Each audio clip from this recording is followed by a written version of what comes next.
This is Meteo Mundo. Okay. Hi, friends. First of all, heartfelt apology. Sorry about that. Literally, as we were going on, for some reason, our system wasn't ingesting the weather computer, okay? Would you like to take a guess what we had to do? We had to reboot the computer, and it's as simple as that. Couldn't do it while I was alive. Could you tell that I was a little flustered? I couldn't figure out why we were getting a blank screen, because I could see it, but it wasn't outputting it to the live stream so that you guys could see it. And obviously, this is a very important part. I've got the graphics to support things, but we need to look about what's happening here and now. So again, thank you guys. I appreciate it. Thank you so much for coming back in. Good evening, everyone. Now we can do this properly. We'll call the first one a dry run. And you guys who have been with Meteo Mundo all year long know that that's the first little hiccup we've had. It's technology, it happens, but we're good to go now. Great to see you. We'll just say that it was 8:30 that we're starting rather than 8 o'clock, okay?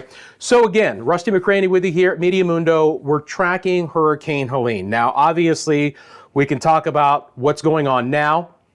I did go over some of the models, but I got to be honest, I don't even know what I said half the time because I was trying to work the problem behind the scenes. So we're going to go over everything as well. We did get an 8 o'clock intermediate advisory in, okay? Helene has winds of 85 miles an hour, pressure's down to 974, moving north at 12, okay? Again, it is forecast to become a Category 4 hurricane from the National Hurricane Center, all right? And that's going to be a problem here as we go over the next 24 hours. Landfall again is expected about this time tomorrow night in the eastern side of the Panhandle or the Big Bend area of Florida.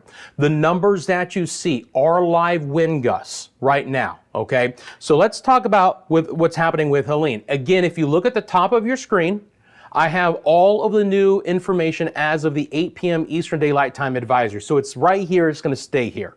So you guys know exactly what's going on. On the top left, that is going to be the loop of time over the last 6 hours. Helene, again, brought really heavy lashing rains and some really squally weather to Cancun and Cozumel, brought some very heavy rainfall to portions of Cuba, the Cayman Islands, and as I mentioned, my friends in Jamaica were letting me know on the prior video that it's been very wet there, enough where there's actually been at least one landslide. Southwest side of the island got hit really hard as well. So big issues there. These winds are beginning to pick up. It's starting to get really bad right now in portions of the Florida Keys. And you can see that. Again, winds right now are beginning to get up to near 50 miles an hour. That's an offshore buoy there just to the southwest of Key West. And again, they've had some wind gusts just reported of around 50 miles an hour. Marathon's winds are picking up as well. And actually here, if you guys look very quickly, right here, there was actually a brief tornado warning. I mean, it lasted all of a half second because it went over Key West, but right there, that's a tornado warning, okay? So it shows you the threat for the peninsula of Florida to come, okay? And so the impacts, again, are gonna be felt so wide from Helene because this is a monster storm. I mean, some of the rain, look, if you guys are baseball fans, they canceled the Atlanta Braves game because they already have some tropical moisture coming into North Georgia, and they canceled tomorrow's game as well. The weather's going downhill across Florida. You can see the squalls coming in. Now let's talk about this track, okay? Again, forecast to become a Category 4 hurricane, all right? The official track for the Hurricane Center, let me just take away that, is gonna have the landfall somewhere here in the eastern side of the Panhandle or maybe the Big Bend. Again, I mentioned some of the areas already, but you know, the far western edge would be Panama City. You've got Mexico Beach, Port St. Joe, East Point, Sopchoppy, and Tallahassee. And I mentioned Tallahassee again because they're only 25 miles from the coast. If we draw a line right here, Tallahassee is a bigger city. It's the capital of Florida. and Florida State University is there, a lot of government workers, and they're under a hurricane warning for very good reason, all right? So the weather is going to really go downhill for tonight. This is the satellite information. Let's bring on the radars. So let me bring that up, and I'm going to get to the chat here in just a second as well. We'll start answering some of your questions. So this is the composite radar right now. And again, you guys can just see, look at these squalls coming in. Look how widespread this is, coming off of the northern Cuban coastline, northwest Bahamas, the Keys right now, portions of South Florida. You see these blues? These are special marine warnings that are in effect. And these downpours are picking up. These winds are freshening up from time to time. We've had some wind gusts here, nearly 40 miles an hour in the Orlando metro area. We've had a 40-mile-an-hour wind gust near St. Pete. And these squalls are just going to get stronger and stronger and heavier. Now, more than likely, if we're lucky, we're going to keep the core of the hurricane force winds offshore, especially with a slight jog west.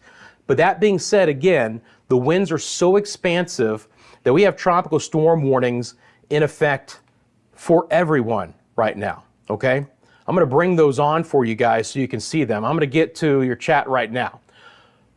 Fiona, thank you very much. I appreciate you. Fiona, one of our administrators. Let's get the thumbs up and the hearts out for Fiona, please, for a $9.99 super sticker. Fiona, I appreciate you guys, and I appreciate you very much.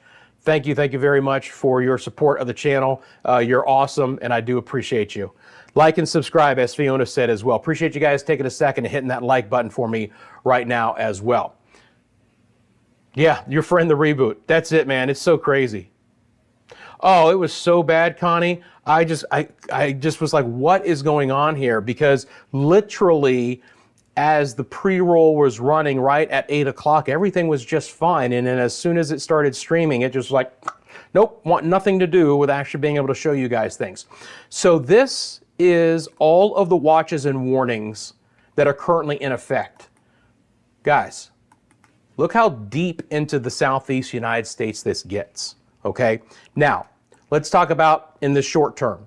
When you're looking at Florida, you're looking at a ton of tropical storm warnings. Tropical storm warnings will be in effect until tropical storm conditions are not expected in those areas anymore. So they'll kind of get cut off beginning from the south back up to the north. Obviously, as you get closer to the areas of higher impact, you start running into hurricane warnings, okay? And that would be in effect for basically, you've got hurricane watches that overlap Tampa Bay, and then you get to the coastal waters here, the Nature Coast. Then you get into western Marion County and into Levy County, and then areas north and west, and these are all hurricane warnings. And as I mentioned for Tallahassee, there's your hurricane warning there. And those hurricane warnings go well into South Georgia. I mean, look at this. There's a tornado warning in Moultrie right now. It just shows you how widespread these impacts are going to be felt. And then obviously too, there's multiple watches and warnings for most of these areas. The purples are your storm surge warnings. That's significant. I mentioned it, but we'll get back into it. A 15 to 20 foot storm surge is possible. Look, the east coast of Florida, tropical storm warnings go all the way to the east coast, okay? From Miami to Jacksonville and then up the Georgia coastline as well. Even into South Carolina, you have tropical storm warnings. Tropical storm warnings means tropical storm conditions are likely in those areas. This is how expansive this storm is going to be. It's going to be a huge rainmaker. For the coastline, it's going to be a big time flood maker. And then for other areas right near the center of circulation, it's going to be a big problem when it comes to the winds. Again, forecast to be a category 4 now with winds of 130 miles an hour. This is the discussion. And again, I can kind of bring these up on screen so we can look at them together. If you look here, the Hurricane Center has it at 130. That's the lowest in category 4. But just as of note, their official forecast now has it become a category 4. So that's a big problem when we're talking about the wind there as well. All right. Appreciate you guys tuning in. We're going to have a lot to talk about here, obviously. So I'm going to do what I can to kind of stop, talk about a couple of points I want to talk about and then get to the chat, because the biggest thing and the reason why I love doing this is the interaction I can have with you guys in real time. So if you have a specific question about the forecast, put that in the comment section below. I'm happy to answer that. All right. Obviously, if you use the super chat feature, the super thanks, those are highlighted and those will take priority, but I am going to try and answer all the questions.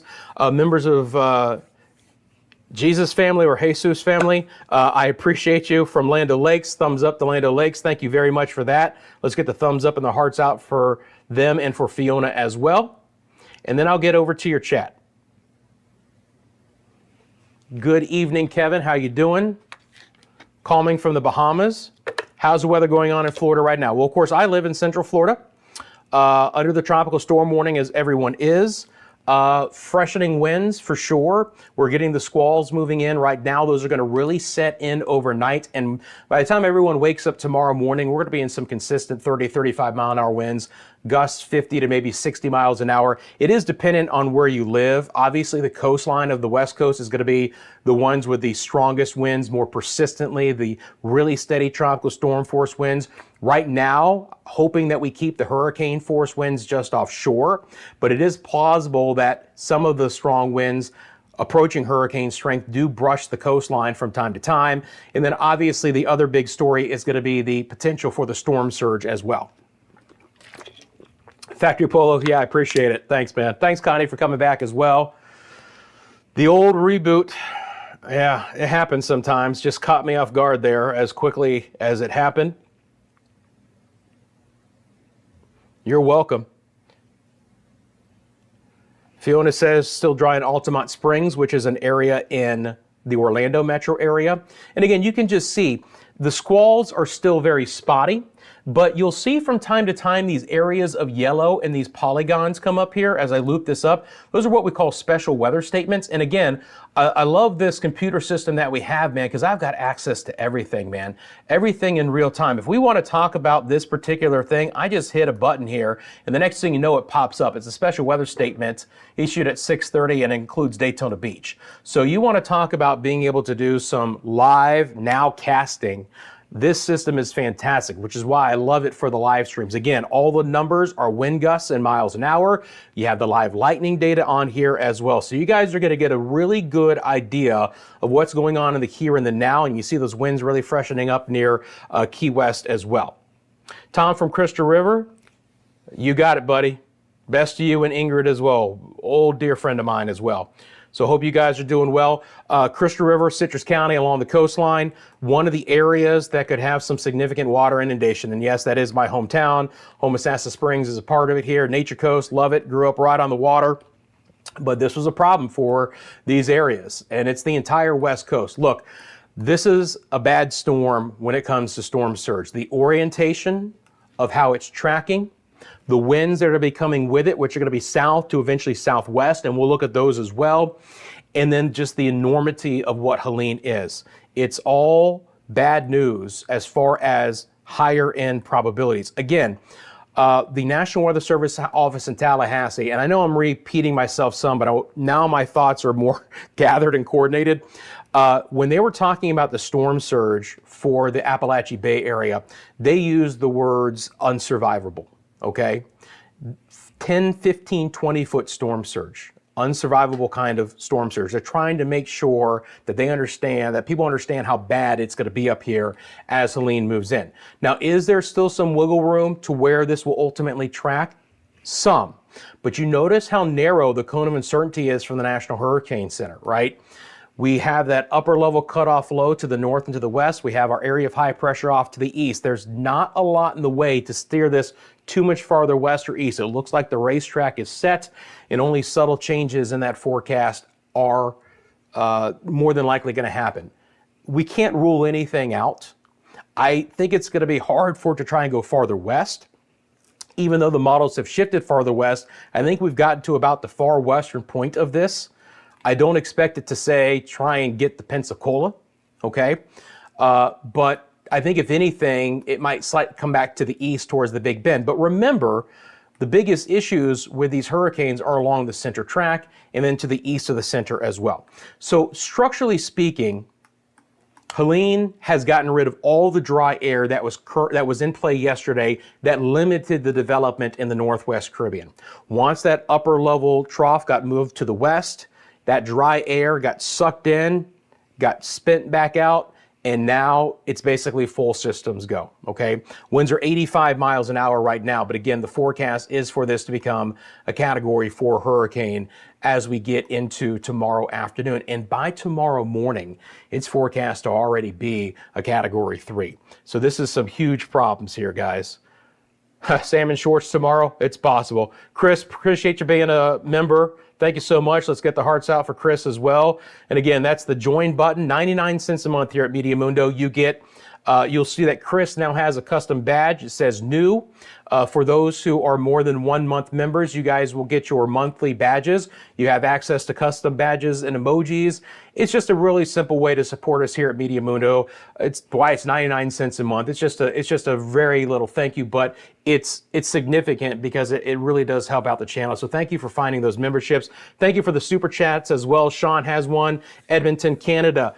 Love my friends from Canada. I saw earlier in the other chat, there was Hawaii was in the house, maybe even the UK. This is what I also love about this. It's not just the areas impacted. We got a lot of folks tuning in from across the Caribbean, from across the United States, and from across the world who are just weather enthusiasts, or they have some interest in what's going on in these areas.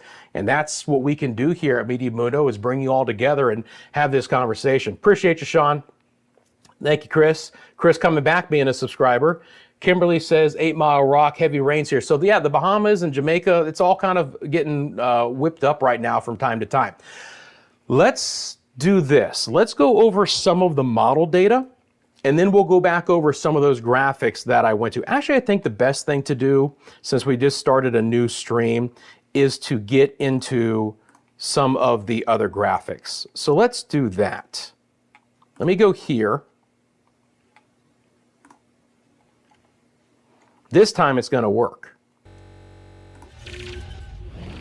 Okay, so these are the watches and warnings that are currently in effect. And what I'm going to do is off camera, I'm going to read these areas out because I didn't have an opportunity to do that last time because, simply speaking, it was chaos back here. But now that I do, let me bring these up and read these out. I mean, can you guys see how widespread these advisories are? Conservatively, Helene right now is about 800 miles wide. It's ridiculous. It's absolutely ridiculous. Okay, so I'm going to come back on camera, but here we go. It's a hurricane warning from Anclote River to Mexico Beach. We still actually have a hurricane warning right now, Campeche to Tulum, Mexico, including Cozumel. That should expire soon. Now, again, this is the latest full advisory for the National Hurricane Center, 4 o'clock Central Time, 5 o'clock Eastern Time. The next full advisory where these watches and warnings would more than likely change, although I think we're pretty set in right now, would be the 11 p.m. Eastern, 10 p.m. Central one. So we're about 2 hours away from that. We got the intermediate update at the 8 o'clock hour. So just going back to the latest full advisory, just so you guys can see that. I am reading off, though, the 8 o'clock advisory Eastern Time, 7 o'clock Central Standard Time for you here. The hurricane watch still in effect for Inglewood to Anclote River. That includes Tampa Bay. So for Tampa Bay, you guys are under a hurricane watch and a tropical storm warning. So tropical storm warning means tropical storm conditions are likely. A hurricane watch means hurricane conditions are possible. So you go north of there, Anclote River north, and now you get into the hurricane warnings, which means hurricane conditions are likely. We have tropical storm warnings in effect for the Florida Keys, including the Dry Tortugas, Flamingo to Anclote River, including Tampa Bay. So there's your both. West of Mexico Beach to the Okaloosa-Walton County line, that's in the panhandle of Florida. Flamingo northward to the Little River Inlet, Lake Okeechobee.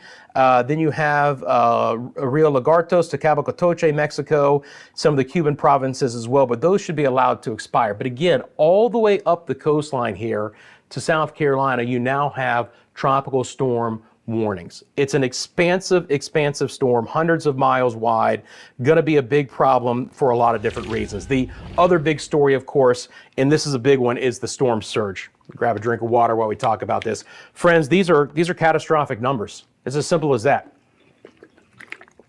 Absolutely catastrophic numbers. 15 to 20 foot storm surge.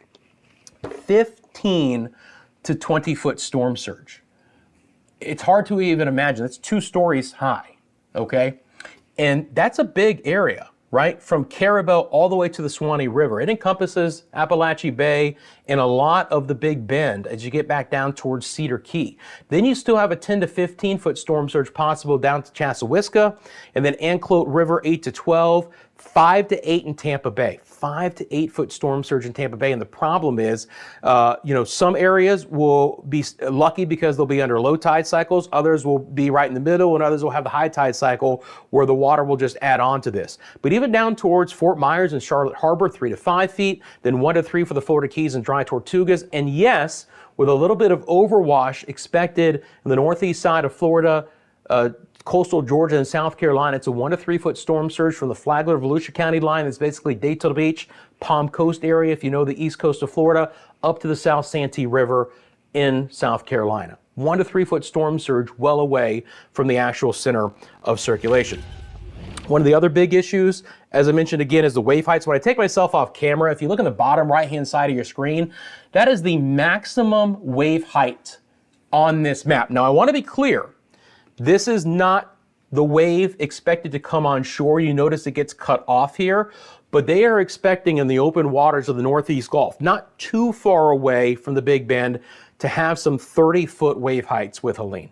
Okay, that's what this model is showing you. Again, look on the bottom right-hand side of your screen. You see it says max 31.9.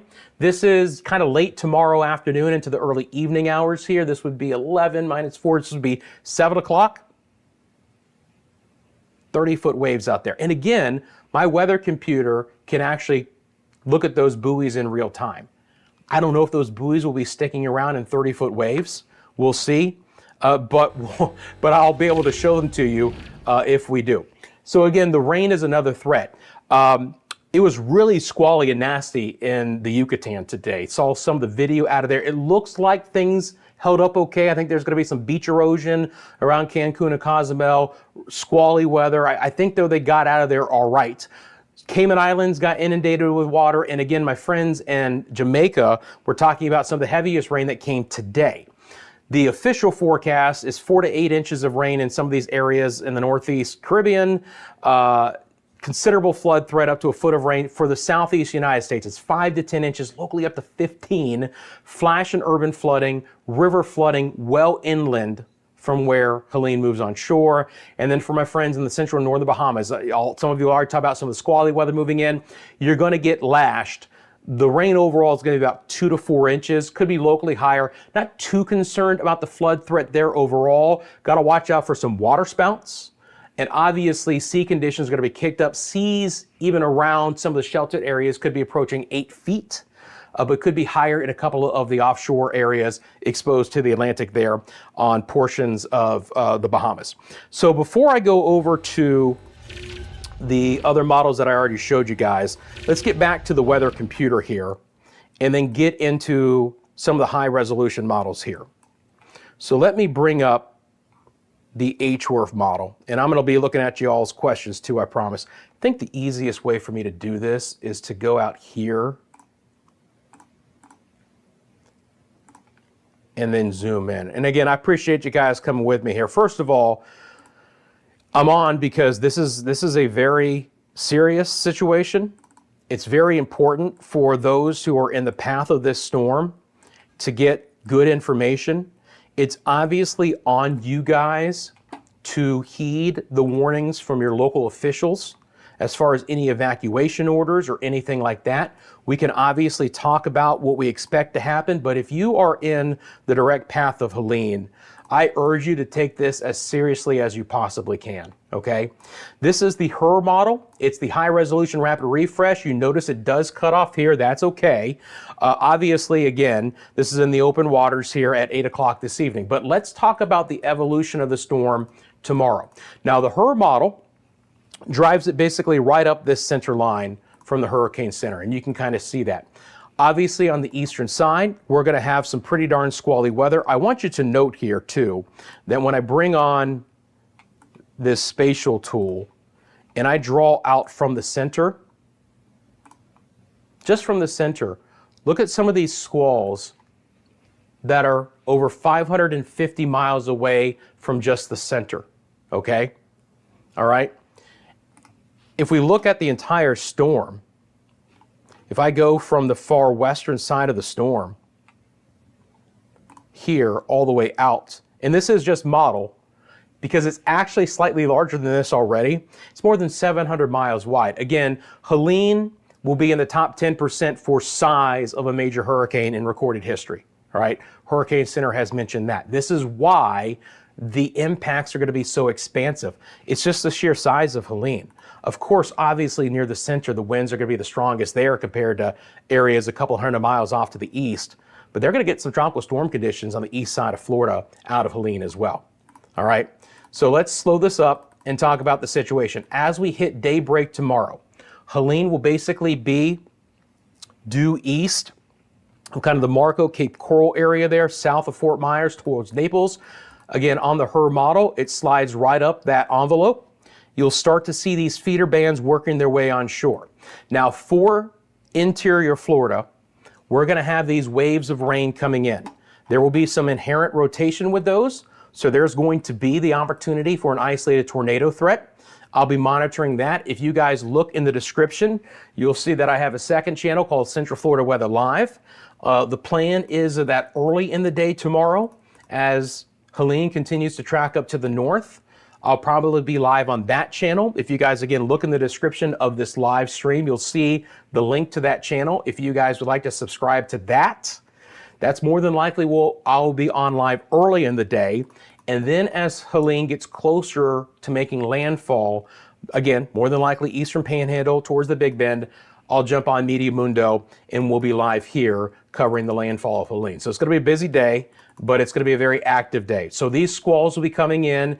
Wind gusts are going to be in a lot of interior Florida, 35, 45 miles an hour, locally higher. Obviously, the closer to the west coast you are in general, you're going to see a little bit more direct impact. The winds are just going to be stronger and more sustained. Still, more than likely, tropical storm force, meaning less than 74 miles an hour. But look, you're talking about a storm that could dump 5 to 10 inches of rain that's going to bring tropical storm conditions throughout the day. Okay, so you're talking about a lot of trees coming down, and you're talking about more than likely a pretty high probability of some widespread power outages as well. Now, on the HRRR model, top left-hand side of your screen, here we go. There's a center of circulation. It's slightly east of the center line from the hurricane center, but still in that cone of uncertainty, if you will, and the timing is right about where everyone else has it. Somewhere around 7, maybe 8 o'clock tomorrow night. It just depends on that forward speed, but it should be racing at this point in time. Then we start looking inland. And again, concerns for Tallahassee, Perry, Madison areas, portions of the I-10 corridor here that could get direct hurricane impacts out of this storm, all right?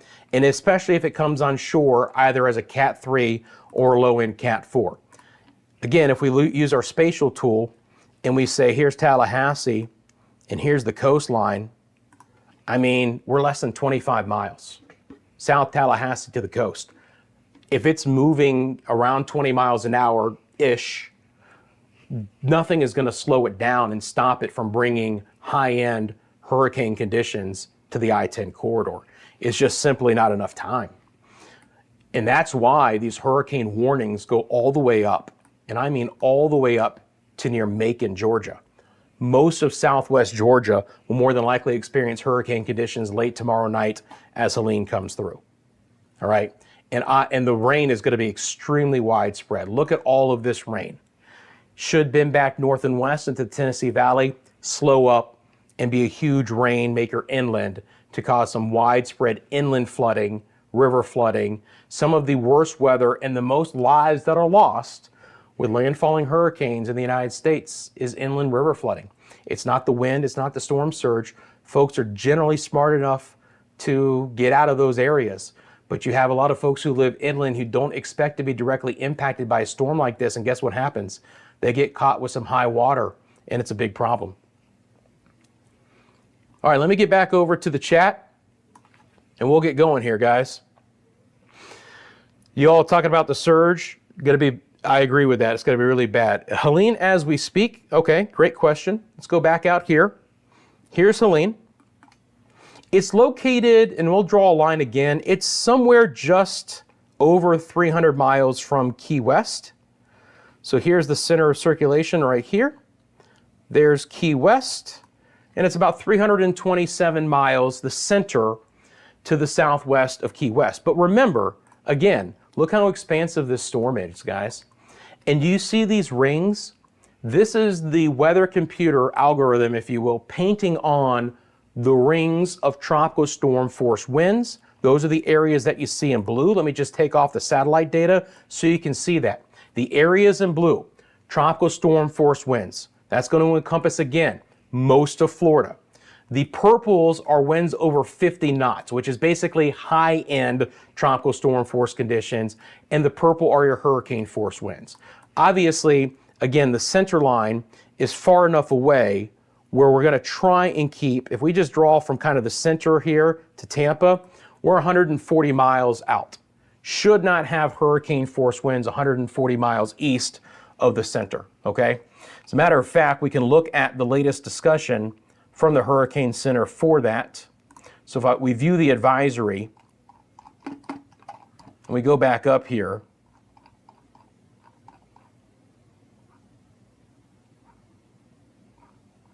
hurricane force winds extend 25 miles from the center.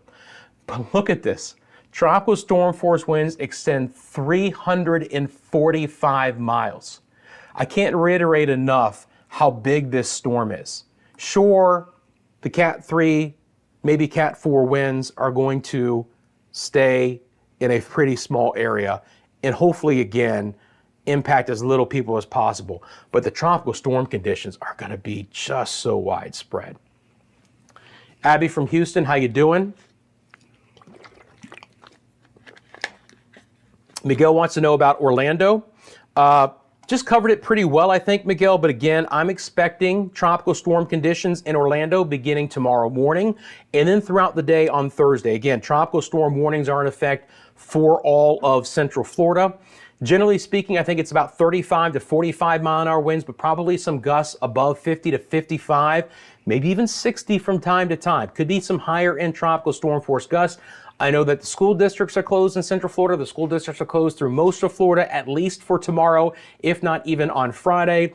Government offices, hopefully, businesses as well are heeding this. A very serious, situation developing here. And obviously a lot of folks who live along the coast are evacuating to inland Florida as well, trying to get just a little bit farther away from the actual coastline. Let me do this. We'll go back over to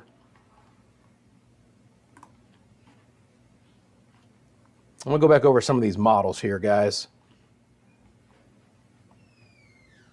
So let me get to those.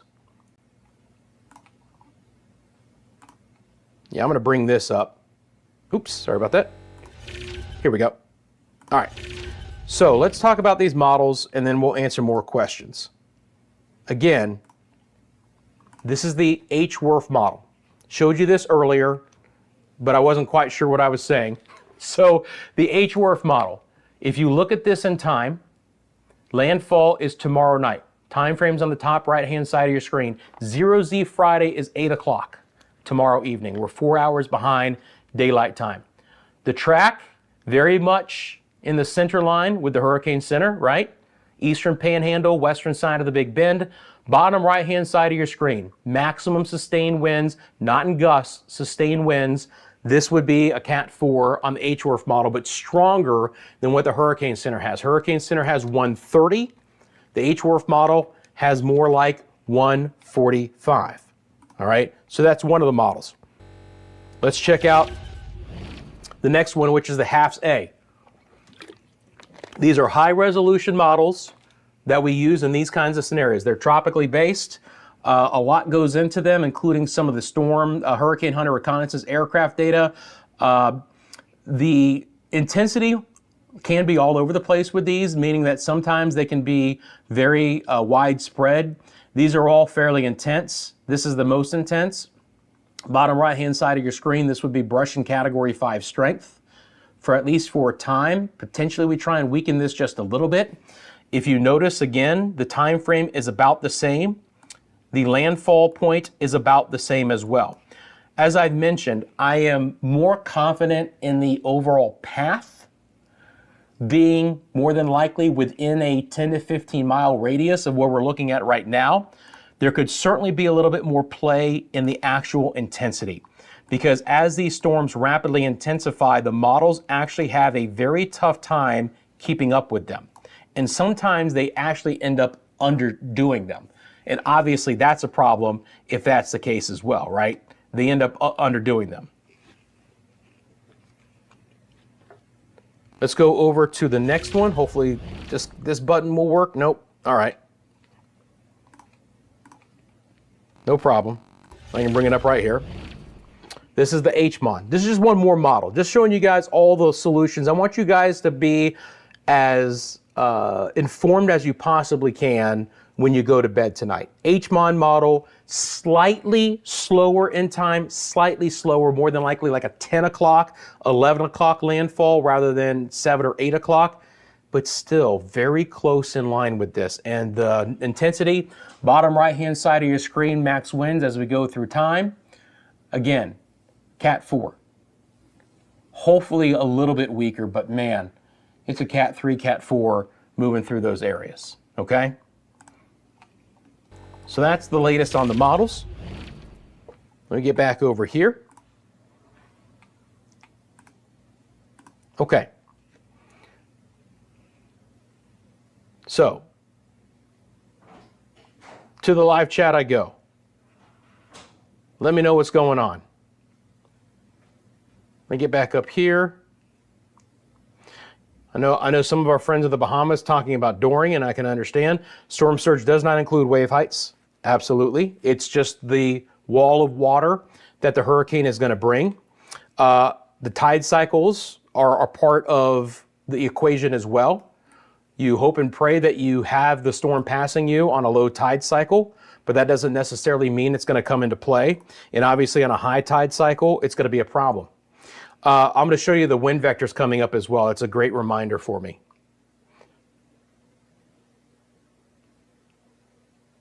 Let's see. All right, Donna, look what we got. I think I just covered Central Florida, but we can talk more about it as well. Hello from Dominica. How you guys doing? Melissa wants to know about the villages. Should be able to stay live, Chris. We do have some backup power here. Appreciate you guys coming in. And again, thank you for joining me. We're live here. I'm here to answer your questions about Hurricane Helene. Again, the numbers from the 8 o'clock advisory are at the top of your screen, so they'll stay with you. So 85 mile an hour winds, it's a Cat 1, pressure's down to 974, north movement at 12 miles an hour. That forward speed is forecast to just go higher and higher, and for this storm to get stronger and stronger. I'm going to put back on the wind gusts. The first thing you'll probably see here are the temperatures in Fahrenheit. Those are not the winds, but these are. And you can start to see that the squalls in the Keys are beginning to freshen, right? Key West had a 47 mile an hour wind gust. Looks like Marathon even got hit with about a 50 there. It looks like, yeah, look at that, 54. And that was at 6:11. So 3 hours ago, Marathon got a 54 mile an hour wind gust that came through here. Again, the Keys are obviously very vulnerable. I am not overly concerned with the Keys as far as really big impacts. There will probably be some water inundation here. If you live in the Keys, you're vacationing in the Keys, you just gotta hunker down and let this storm pass you by. Doesn't mean we're not gonna have some power problems, doesn't mean we're not gonna have some tree damage down and all of that, but I'm hoping that we peak these winds out no more than about 60 miles an hour, and those should just come in some of the squalls, okay? But we're still to the north and east of the storm. But you get an idea. If you live in Florida, all you got to do is take a look at what's happening in the Keys right now, and you know that that more than likely is going to be working your way up. My friends in the Northwest Bahamas had mentioned some of the squalls moving in there. You can see decent lightning with this as well. There's your live lightning count. The live lightning count here at Meteo Mundo, it's the number of lightning strikes in this view in just the last 15 minutes. And I've actually got this filtered down a little bit as well, not actually all the lightning on here, because if I showed you every strike, it might actually cover up a lot of the ability to look at everything else that is happening. Fort Lauderdale right now towards Hollywood and Miami. Again, as these squalls move in, you notice that the winds aren't as, fresh all the time, but watch this squall move in and look at that Hollywood sensor go up to a 53 mile an hour wind, right? And that was at 8:28. Well, they had a 40 at 8:28, but I guess a little bit earlier they had the 53. So it's really gusty winds here coming in with these squalls. And again, power outage problems, knocking down some trees, saturating everything. You just don't want to be driving in this either. You're going to want to get to a safe location and get out of harm's way. So for Tampa itself, I am hoping that we actually stay outside of hurricane force winds, okay? If there is an area of the coast, because it extends out just a little bit, that could get a little bit higher chance of that happening, it would be Tampa Bay. And let me just show you that right now. This is our models, a lot of different ones to look at here. But let me bring up the wind gust product on this. And this is one of the more aggressive models, by the way, as far as intensity. And go ahead and just loop this up. Let's see here. We'll start now. We'll go through 11 o'clock tomorrow night. So these are not sustained winds, these are wind gusts. And you can see that center line track. Now I guess they might have updated this. I don't know why that these are, they're not showing the actual correct numbers here. Unless something has happened that I am not aware of. I think it's just a timing thing. Yeah, nothing has changed. It's still forecast to be a Cat 4, so you can almost ignore those numbers. What happens is when the intermediate advisories come up and they switch the times, sometimes my system has a tough time picking that up and it's going for like the intermediate. So that actually should be on shore rather than offshore, which is why it shows a 1. So let me just take off that. So let's look at the models because I don't want anyone to get confused. And maybe it will catch up here eventually. So if we look at these winds, this is tomorrow at 3 o'clock. Now again, these are gusts, all right? So as we get to 3 o'clock, here are the gusts. And I think that this is pretty close, right? Palm Harbor, Clearwater, Indian, Rocks Beach, St. Pete, Bradenton, Sarasota, Bayshore Gardens, right around 60. I think that's in line. It wouldn't shock me if we get some 70s, but as far as seeing sustained hurricane force winds, again, we are about 140 miles offshore at this point for most of the models. Hurricane force winds only extend 35 miles right now. Tropical storm force winds are 345 miles out from the center. So that's all of Florida and well into the Atlantic waters. So again, for even Tampa and Bradenton and places like that, and Brandon, up towards, Holiday and Clearwater, 50 to 60, I think, is very correct. You start to see the winds pick up to around 45 to 50, as I mentioned, not only in Orlando, but the East Coast as well. Titusville and Merritt Island and Palm Bay. Look at the 50s here. All very plausible. The wind field is going to be so expansive with the storm. Then as it gets a little bit closer to landfall, right, and it tries to maybe nudge a little bit closer, we could start to see some 70s move into coastal Pasco, Hernando, and Citrus counties, all right? So Homosassa, Crystal River, this is 7 o'clock tomorrow night. So we're getting close to landfall, and we're going to start to see more hurricane conditions possible along the immediate coast of the Nature Coast. Again, there are hurricane warnings from western Marion County right here towards the coast and north and to the west. Now, these blacks are your, much stronger winds here. And then obviously as it moves on shore, now you've got your higher end hurricane winds moving into these areas. On this particular model, it's slightly east, okay? Slightly farther east. The center is right here, but it's not much, man. It's close to the center line. But again, please note that the strongest winds are along and east of the center, right? If I back this up just slightly, let's go here, and we look at some of these winds, it's all going to depend on landfall. Because you go just west of there in Port St. Joe, while it could be very damaging, not nearly as much. And remember as well, the counterclockwise circulation on the west side of the storm surge is not going to be as significant because the winds are actually be coming out of the north. And we've talked about that with some of the previous storms as well. Speaking of those winds, let's get to this wind vector product. All right, this is a great interpretation of the winds and how they're going to cause this storm surge. Time frame should actually be pretty good here. I apologize, I'm going to get back to the chat, but there's just so much information to pass along while we still have time, right? While we still have this opportunity to be able to do so.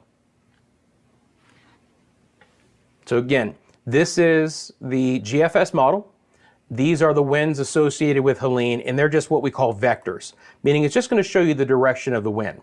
But I want to talk about this because as we get into tomorrow morning, we're basically going to have a south wind across the state. A south to southeast wind in the Bahamas, okay? But as Helene moves north, as it moves north and it gets just north of your area, there's going to be a little bit of a west component to this wind, subtly out of the west.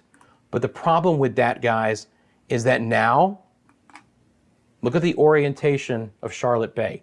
Now you start pushing this water directly into the mouth of those bays, okay? This is why the storm surge threat is going to be as significant as it's going to be across the entire west coast of Florida, because this wind direction is going to be horrible, and it's just going to push this water deep into these bays. Again, southwest wind behind the storm. Potentially, some of the highest storm surge could occur after Helene has moved north of Tampa. It will depend. The tide cycle will have something to do with that, but the wind direction is going to be very, very bad for a while. Same situation for the Nature Coast. And again, these winds are no joke as well. Going back over here, if I bring on the numbers, you'll see that these are 60 plus mile an hour winds trying to push this water inland, right? Cedar Key, same situation. Orientation of the coastline is no good. And if you guys don't know Cedar Key, it's basically a peninsula that sticks out into the Gulf. I have covered a couple hurricanes there before. They will shut off the road, and a lot of this area is more than likely going to be underwater. There's a couple of higher spots on Cedar Key, but they evacuate all the residents. Not a lot of people stay behind unless they've got a second story to go to. But again, in this area, we're looking at potentially a 10 to 15 foot storm surge. Could even be slightly higher depending on the track. And then again, you can see up to Horseshoe Beach. As I mentioned, west of the center of circulation, again on the GFS model, it's on the eastern side of the envelope from the hurricane center. Here, it's more of a north wind. There is still going to be a surge of water coming in, but it won't be as significant because the north winds will be fighting that water trying to come in. So it really does matter exactly where landfall is for these areas with the storm surge threat, because along the center of circulation into the east will have an appreciably higher storm surge than areas off towards the west. Okay? Let me zoom out. And I'm just going to put this into motion one time while I grab a drink of water, and you guys can see what I'm seeing. Timothy in from NOLA. Timothy, I hope you guys did well with Francine. I know it was pretty rough in a couple of spots.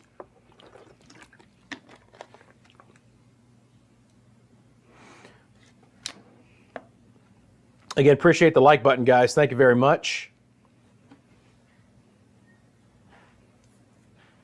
Thank you, Daisy, for the kind words.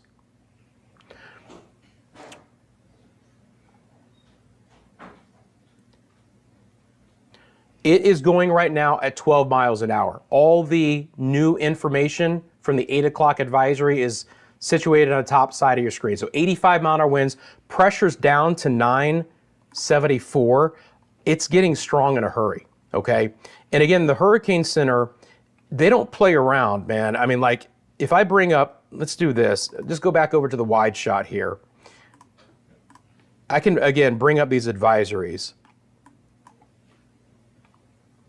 If I bring up, here's Helene. If we view this discussion together, okay, if I just bring this on,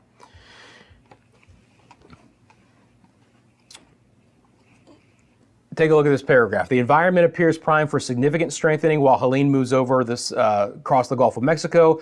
Forecast track runs around the loop current, 30 degrees Celsius temperatures. We haven't even talked about that. It's 90 degree Fahrenheit surface temperatures in the Gulf. It's bathwater out there. And then again here, some of the rapid intensification indices respond to the environment by indicating at least a 90% chance of a 35 knot increase over the next 24 hours. The NAC intensity forecast now is up to 115 knots, a category 4, mirrored by several of the regional hurricane models in the ship guidance.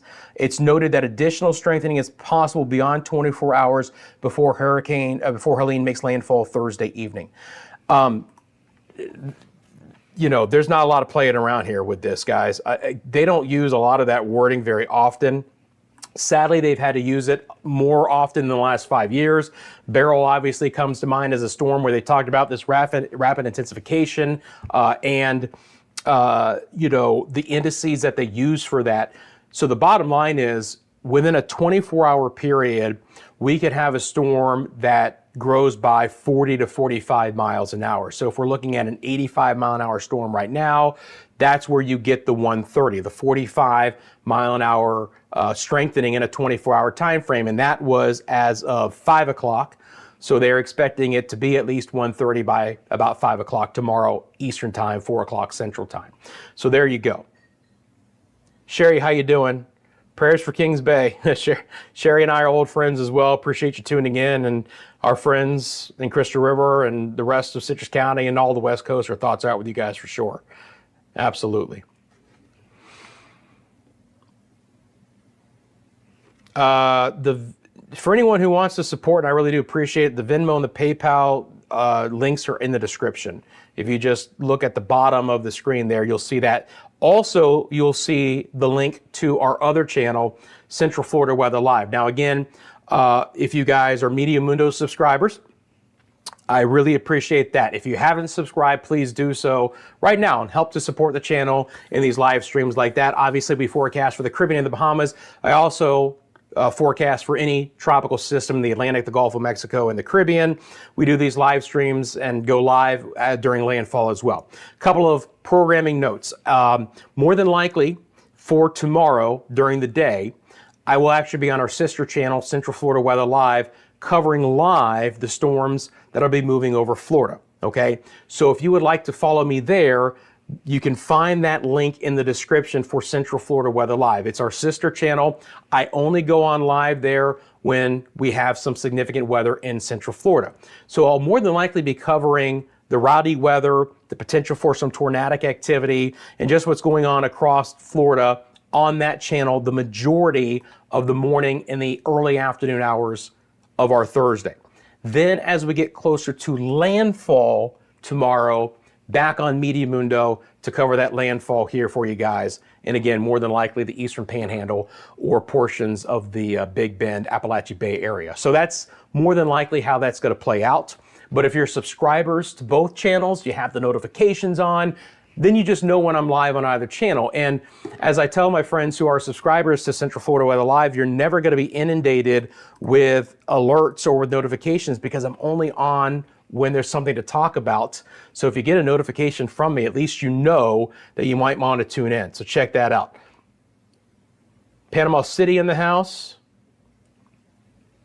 Indeed. Thank you, Maria. There's always a possibility that it could wobble east, okay? But this track, if you will, is somewhat, it's kind of basically like a road. and it's somewhat defined. And I've mentioned it in the last couple of videos, but I'm happy to talk about it again. If I go back to the models here and I add on the mid-level winds, nope, not the vector, Rusty. Let's go to contour. Uh-oh. Let's try this again.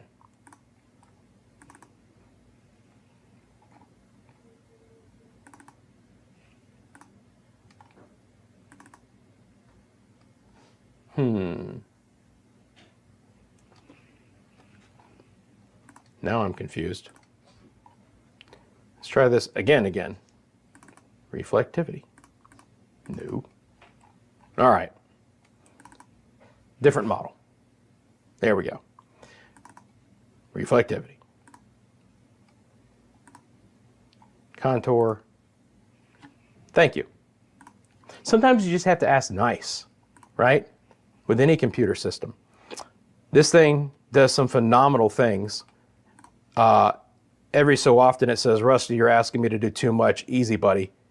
And so I have to back off for a second. So to answer your question in regards to this, and it is looping up. Okay, good.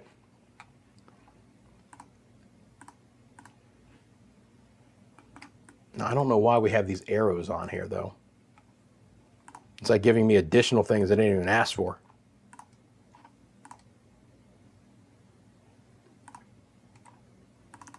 Okay. Now, we should be good. And let me extend this out to 11 p.m. That's really what I wanted to do. So you're looking at the GFS model, okay? Here's what I'm talking about as far as steering currents. If you guys notice, we have an upper level cutoff low here in the Tennessee Valley. You're going to obviously have counterclockwise winds around that, okay? We have a big old area of high pressure west of Bermuda off the east coast of the United States. You have clockwise winds around the high, all right? Now, I'm going to try and draw this. If you guys know, the telestrator on this thing is not the best, but I'm going to give it a shot. So here come the winds around the base of this cutoff low. Here come the winds around the base of this high. And I just lost it there. Do you see how the street is pretty narrow for Helene to traverse?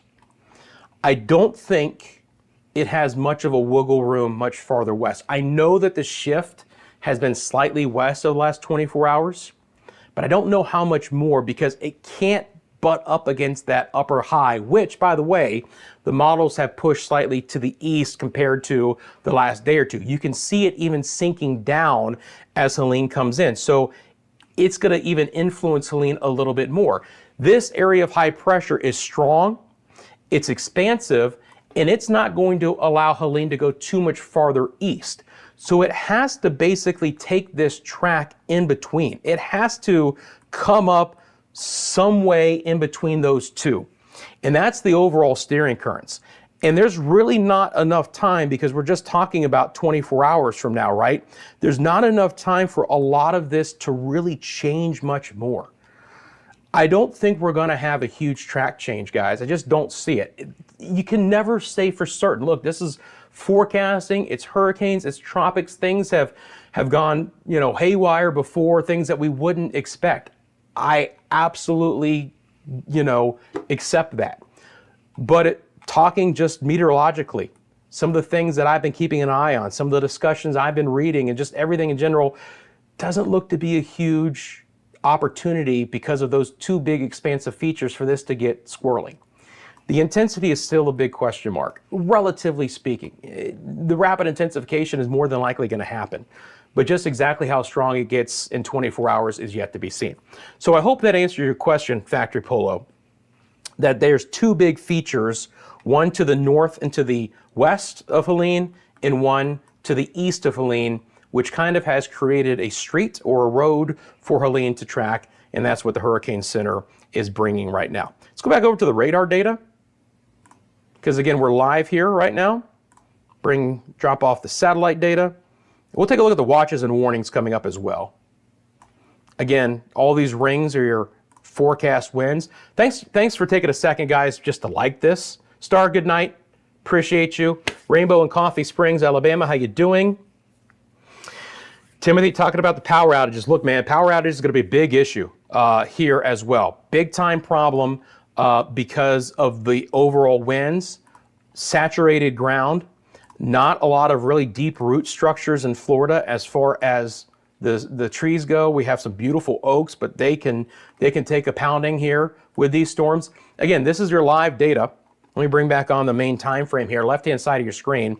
I'm going to take this loop, I'll drop it down a little bit here as well. Well, I'm going to let it loop for the next 6 hours. We'll change it here in a minute. But just take a look at these squalls moving in. And you notice that they're just getting a little bit more aggressive in nature, I guess you could say. Again, we had a brief tornado warning near Key West. Rotating storms. Rotating storms. The yellows are what we call special weather statements. They're one rung lower than a severe thunderstorm warning.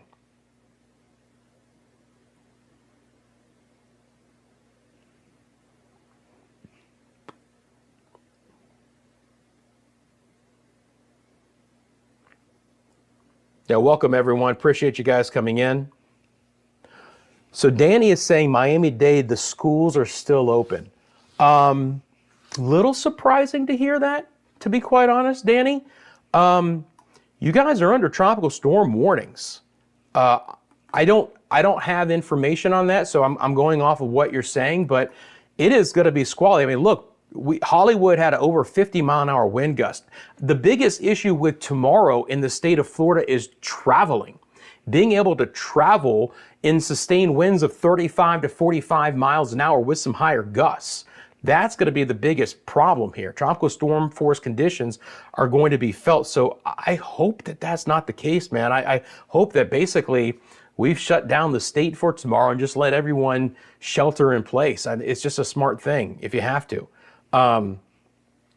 So I do expect there to be a tropical storm conditions in the Miami-Dade area for tomorrow, to answer your question. Let me, again here, I want to reset something real quick, guys.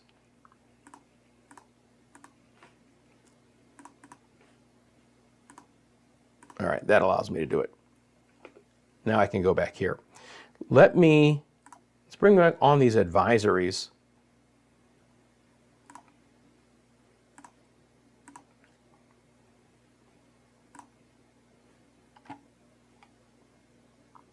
Take off the satellite data here.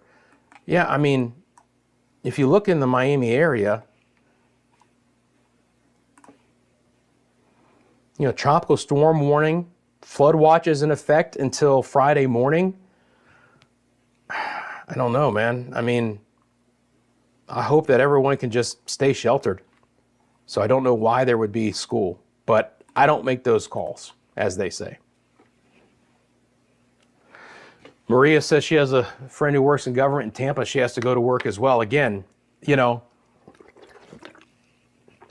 I don't make those calls. I would hope that more common sense prevails and we just want to keep everyone in place. I mean, look, first responders know when I worked for TV stations, we would have to drive in during this kind of stuff as well. I get that. But I mean, again, all of the red are tropical storm warnings. It's the entire state. I mean, I believe there's 3 counties in the Western Panhandle that aren't. And then, of course, near the coast, you get upgraded to your hurricane warnings. And those will be in effect. There, you see expiration times. That means nothing. Those will be in effect until the threat is gone, okay? Storm surge warning is about the water coming in with Helene. Again, the wall of water along the coast. But the hurricane warning will last until hurricane conditions abate. Flood watches will last until flood conditions are more than likely not expected again, all right? And just to reiterate, Macon, Georgia is under a hurricane warning, okay? The speed and the expansiveness of Helene is something else, guys. Macon, Georgia. By the way, if you ever take 75 north and you hit the Georgia coast, you hit Valdosta, it feels about like 4 days to get to Macon. There is nothing between Valdosta and Macon. There might be a Buc-ee's now, I don't know. But man, I just remember driving that, and I did it even recently. Okay, I got that thing to pop up. Again, this system can do a lot of different things. Anyway, here's my point.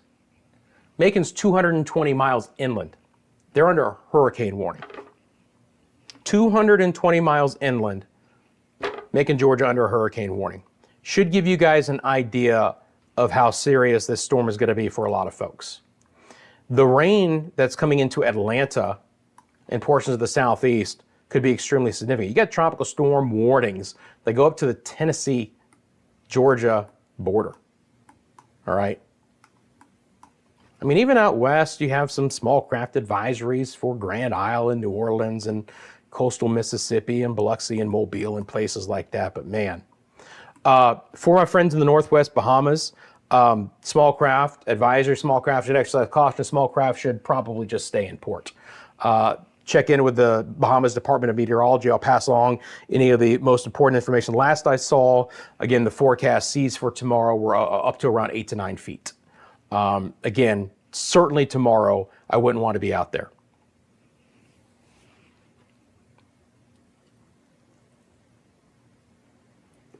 Barbie in the house. Appreciate you sending the videos and the pictures that you do, Barbie. Cloudy and stormy in Antigua for today as well. Yes, I know I haven't been able to cover my friends and the rest of the Caribbean as much. I mean, obviously, I focus on the areas that are going to be impacted by these life-threatening storms intensively, but, you know, a daily basis here in Meteo Mundo, we cover the entire Caribbean. I did mention it in the video earlier today that portions of the Lesser Antilles got hit really hard. Again, for my friends in Jamaica, they had some very heavy rain on the south side of the island a little bit earlier. That's beginning to break apart. The interesting thing, again, though, is that Helene is, a couple hundred miles away from Jamaica, but you notice that that moisture feed is still coming in and how expansive the storm is right now. As a matter of fact, let's look at that, because I talked about what it could be. But again, on this spatial tool, let me just bring this to this side. If we take kind of the edge here and go out, I mean, this is all overcast from it. I don't think I'm being too aggressive. We're hitting a 900-mile stretch.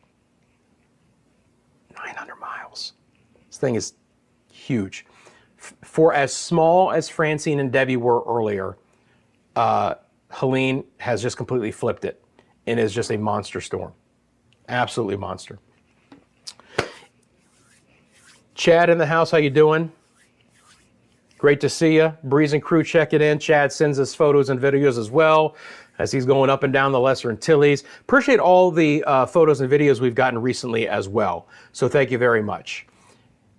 Ingrid, I appreciate you. Old friend of mine, fantastic person. Her and her husband, Tom, great people. Thank you so much. Let's get the hearts out. Let's get the thumbs up for Ingrid. $9.99 super stickers. Thank you very much. Appreciate that. And again, if you have a specific question about the forecast, drop it in the comments section below. I'm happy to answer those.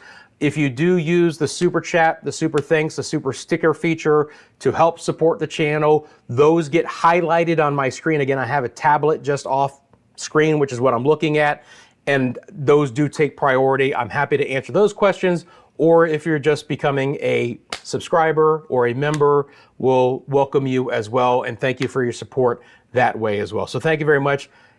Thumbs up. Appreciate that as well. And appreciate our moderators coming in and for all the support there as well. Teresa says it's raining heavy in Macon. Yeah, again, man, this is the deal, guys. Like, this is such a expansive storm.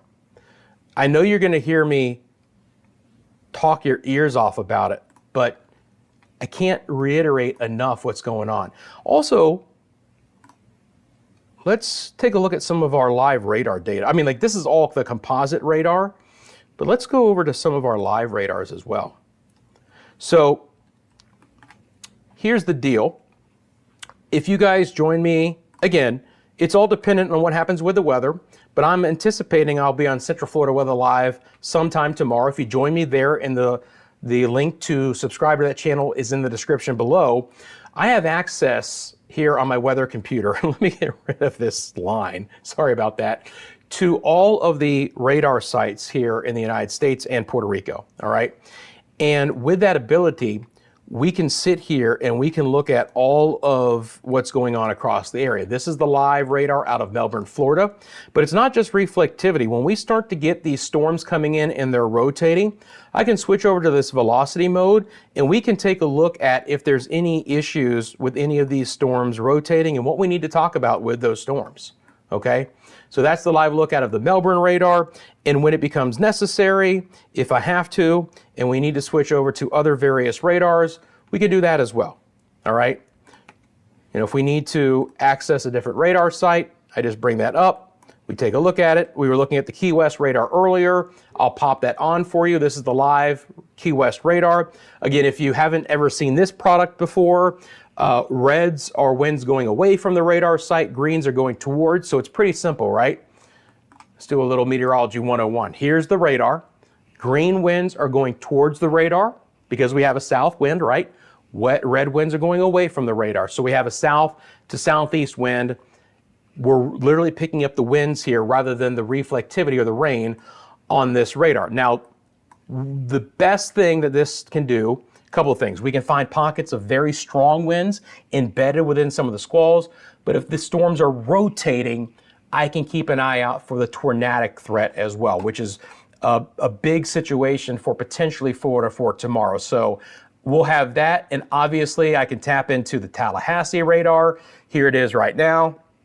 So as we have Helene moving on shore, we'll be using the Tallahassee radar, other radars across the area to monitor the situation for you guys, all right? And as our friend in Macon was talking about, it's already raining very heavily there, and you can see those squalls. Again, I'm an Atlanta Braves fan. Baseball, they canceled the game today, this evening. Just shows you how, again, expansive that rain is. Noah has a lot of lightning and very windy conditions in Freeport. Appreciate you, Noah. Thank you for that report. And we can take a look at that area out of the Miami radar. That's terminal. There's a lot of radars down in the Miami area. By the way, each main airport has what they call a terminal Doppler. It's literally for the airport. I can access those, but they're they're only go about 60 miles out because they're literally just concerned about the traffic as far as the weather for the airport traffic. So there you go, right on the western edge of Grand Bahama right now. Freeport West End is out here. It's all covered up in rain. There you go. There's the live lightning count as well. Let's put that into motion. And you'll see some of these squalls moving in. Now they're just scraping the western side of Grand Bahama right now, right? Bimini, back down towards Andros. We're getting some storms, but they're beginning to line up. So, you know, a place like Bimini, just in the right orientation, man, this is gonna be moving right over these areas. And again, these squalls are just gonna get more prominent. They're gonna come along with gustier and gustier winds over the remainder of tonight and through tomorrow as well. AJ in West Palm, how you doing? Armando says he just had a feeder there in Kendall, Miami-Dade, just like Andrew in 92. Armando, my aunt and uncle lived in Kendall during Andrew back in 1992. So I know that area well as well.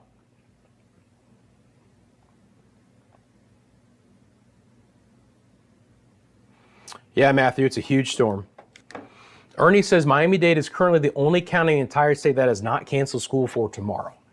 I hope they go along with everyone else. Again, I know that Central Florida schools are because that's where I live.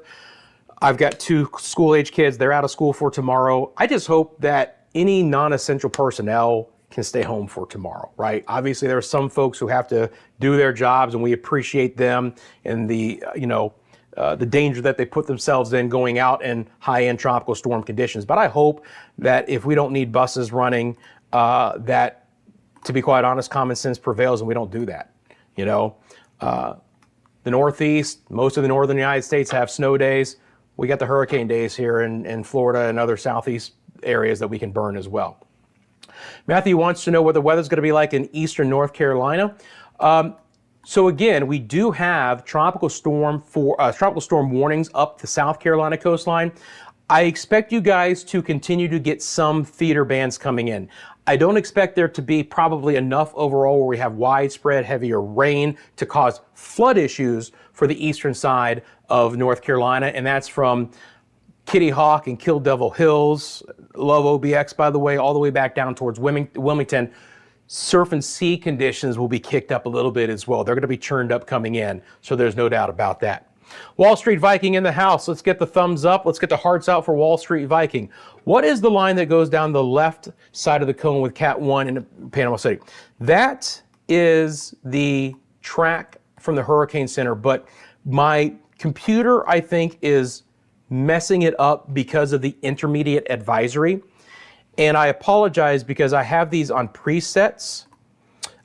So this would be the center line track. Now, again, if you notice, it's not in the center line anymore because what happens with these intermediate advisories is every so often my computer doesn't pick up on the latest advisory and then the timing is off. So that 1 is the category 1, but that's actually inland, okay? And every time I go to a preset, that pops back on, and I apologize. I'll go to another graphic and try and reset the computer, and hopefully it will all come out right. But let us be clear. The official forecast from the Hurricane Center is a Category 4 with winds of 130 miles an hour. So I appreciate you asking that, Wall Street Viking. It's just a simple computer error because of the intermediate advisory. By the way, when I'm talking about intermediate advisory, the Hurricane Center will issue full advisories, updated track, watches and warnings, updated impacts, full discussions every 6 hours. That would be regarding this storm, 5 p.m. Eastern Daylight Time or 4 p.m. Central Daylight Time. And then the next one's coming at 11 p.m. Eastern Daylight Time. There's intermediate advisories with position updates every 3 hours. And that's of the 8 o'clock that I put on the screen. But my computer has messed up that line for the intermediate advisory. So that's what that is. And I have mentioned it before, but again, every time I go to one of my presets, that line comes back on. So let me do this. We can look at the watches and warnings. Now, again, by the way, on this one, if you see the M, that means major hurricane. Okay, this is the cone from the Hurricane Center. And again, this was of the last full advisory, all right? 5 p.m. Eastern, 4 p.m. Central, the last full advisory. So by 1 o'clock tomorrow, we expect this to be a Category 3 already. But down the road, before landfall, it's forecast to reach Category 4. I'm gonna take myself off screen real quick. I'm just gonna reset my computer in hopes that that line will reset as well. Sometimes it does, sometimes it doesn't. It's not a huge deal because I've explained it, but obviously I want all the information to be as current as possible.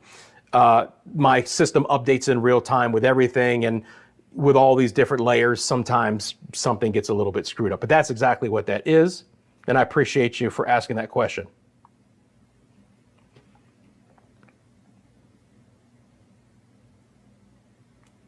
Sherry's getting ready in Western North Carolina.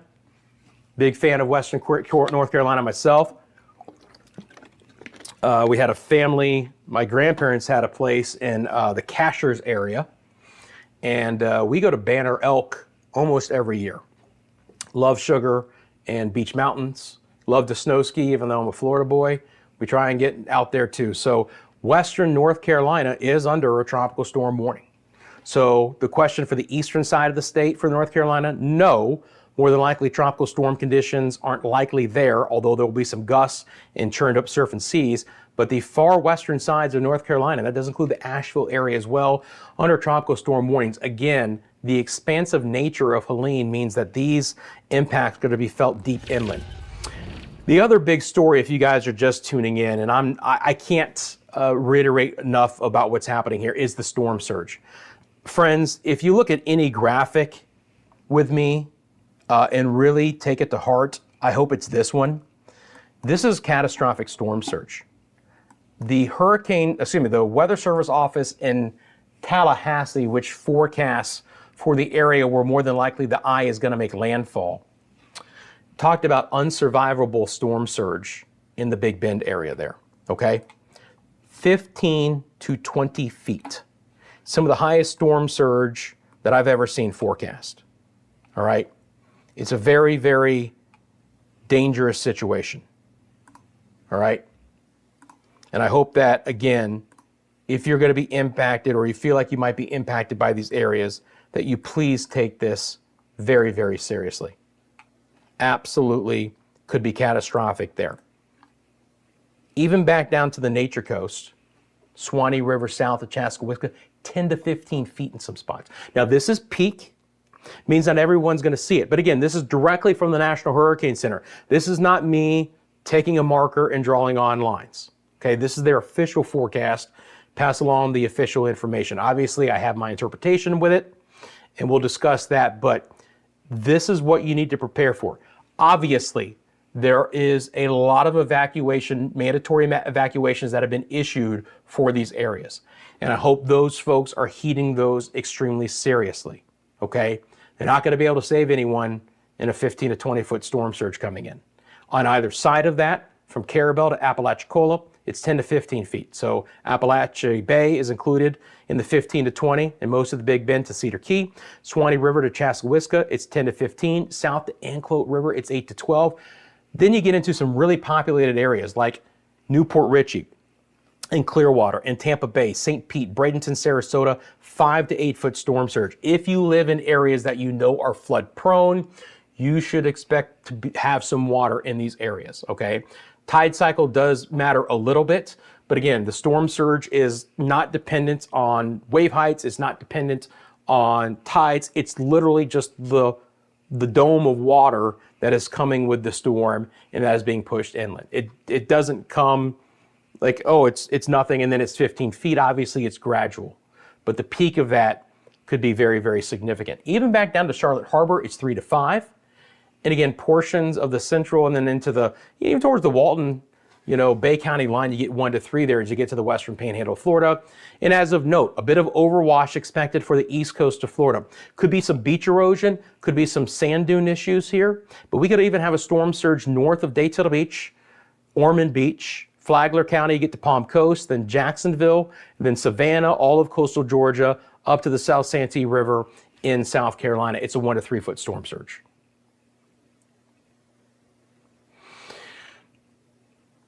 Noble Pills asks, is there a front that could impact the storm? No front. Again, we talked about the upper level low in the southern plains into the Tennessee Valley and the high off to the east, which is kind of the racetrack of the storm. But it will have good forward speed moving in. It will only slow up once it gets into the Tennessee Valley. No front will be impacting this at all. More than anything, those two big features are the steering currents that Francine has to go in between, which is why that cone is relatively narrow. That doesn't look to be a big opportunity for Francine to try and really get squirrely with a different path. Very serious storm surge. Again, the wave heights are out of this world as well. This is not going to be on shore, but if you look at the bottom right-hand side of your screen, 32-foot wave height. 32-foot wave height in the northeast Gulf of Mexico tomorrow evening. That's that number that you see. All right. I'll have access to the buoy data if the buoys can stick around. So we're looking at the rainfall. Again, it has been wet, it's been stormy, and we've had some flooding in western Cuba, the Cayman Islands, and the Yucatan Peninsula today. We've had some heavy rain in the Bahamas, more coming. We've had some heavy rain in Jamaica for today. That's how expansive this storm is. For the southeast United States, 5 to 10 inches of rain, locally up to 15, flash and urban flooding and river flooding, and again, deep inland as well. All right, coastal impacts significant, but this other stuff is gonna be deep inland to where we get more than a foot of rain. All right, let me get to your questions. Hi, Sarah. Thank you so much. Let's get the hearts out for Sarah, the thumbs up. Appreciate the support. Thank you for the stickers. Thank you for finding ways to support me here at Meteo Mundo. I really do appreciate you guys taking that time out. And again, it means a lot here for the coverage. If nothing else, while you're here, thank you for liking this live stream. It gets more views that way. Thank you for subscribing to Meteo Mundo. Again, if you're a subscriber, you got the notifications on, you know when I'm going to go live. And obviously, in a situation like this, especially for tomorrow, going to play it by ear just when I'm back on live, just depending on what's going on with Helene itself. Going to bring back on again the live data. You can see the live lightning count. We're still about an hour away from the next update from the Hurricane Center. Just looking structurally, by the way, at Helene, right? Let's take a look at what's going on now. There was a little bit of drier air earlier today that got sucked in from the west and actually got fed back into the south side of the storm. Helene ejected that relatively quickly, and as soon as it did, as soon as that dry air was done being entrained into the storm, that's when it started blowing up, man. That's when we became a hurricane, and there's really nothing much stopping it from here on out, as far as just continuing to strengthen and strengthen and strengthen. Again, this is the 8 o'clock advisory. I can just bring that up there as well. We've got all these METAR data here, so I can just, scroll over this. If we wanted to look at what's going on in Key West right now, again, they had a 47 mile an hour wind. By the way, again, I keep mentioning it, but these are the buoys. So here are all the buoys that we can watch for as well. Just make sure those have popped up. There they are. So you'll notice that we are going to have some buoys that will be a little bit offshore and closer to the center of Helene as it moves up the west coast, especially this one right here. And also, again, when you notice that we can see the wave heights. It's only a little 1 foot wave right now. That's going to change. Let's see what's going on with the Key West one. It's a Seaman station. See if they give us a wave height. Some of them report, some of them don't. But the pressure there is still 1,005 millibars. Cancun right now, which had squally weather. They did okay overall for today. Their pressure was down to 996, but again, central pressure is 974 as well. Francisco in the house. What are the chances that it turns and hits the peninsula last minute? In my opinion, that chance is relatively low, Francisco. And I appreciate the question. I'm very cognizant that we obviously have millions of people who live in the peninsula of Florida, and you guys are very curious about the track. Again, and that's still the wrong line. This is the cone of uncertainty from the National Hurricane Center, okay? I'm fairly confident that it is going to make landfall somewhere within this cone. If I bring on the computer models, okay, these are those spaghetti plots. And let me just take off. Let me take off the, because I reset the computer, I got to do a little bit of resetting here as well.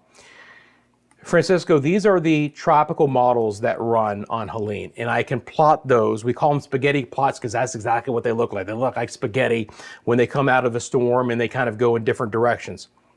They don't go in a lot of different directions here. Do you notice that these tropical models all are within this cone of uncertainty?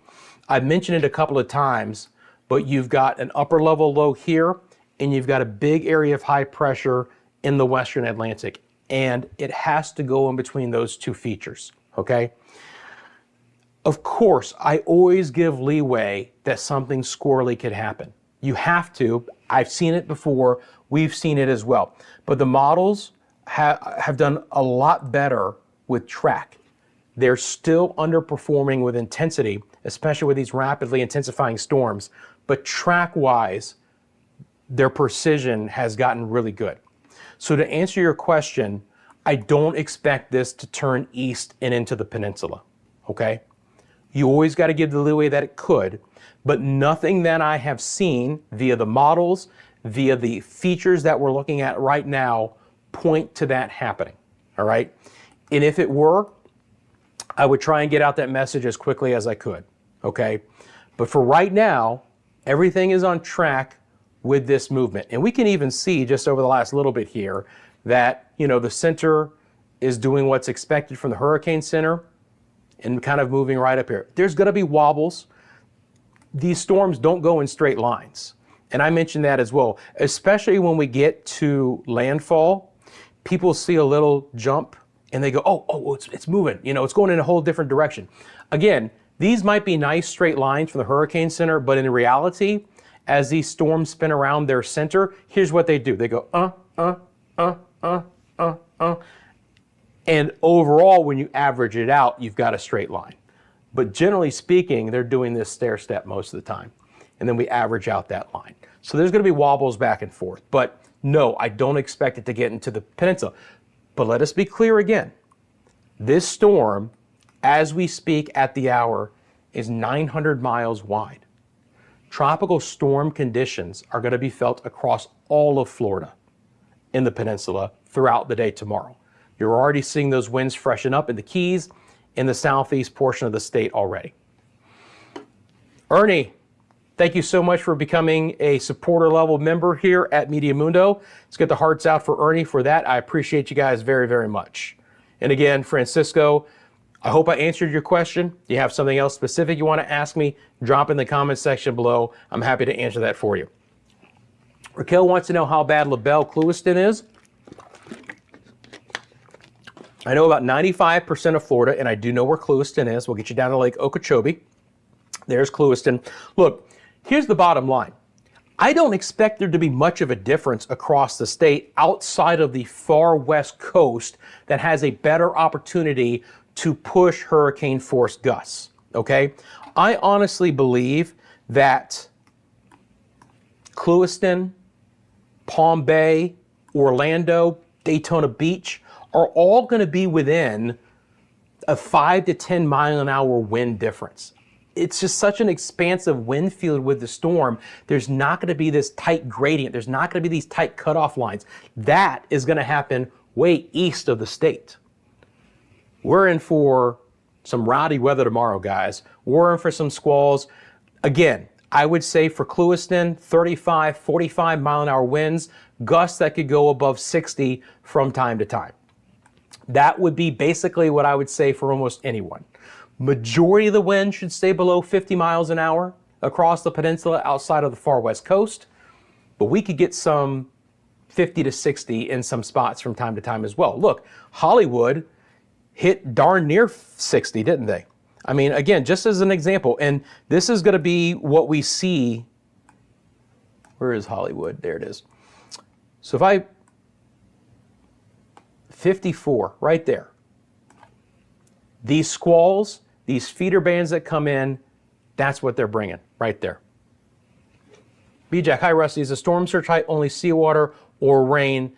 It's simply the amount of water above normal that the storm is supposed to push into a coastal region.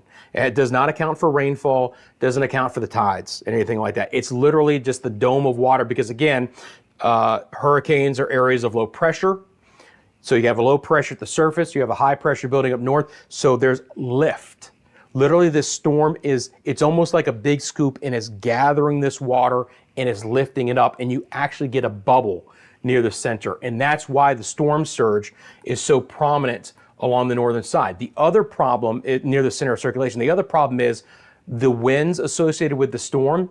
Again, a south to southwest wind is also pushing more water towards the coast just with the inherent wind direction. So along the center path and the eastern side of the storm is where you have the most significant storm surge. Unfortunately, the orientation of the coastline, especially in the Big Bend and the Nature Coast area, is very exposed to a southwest wind.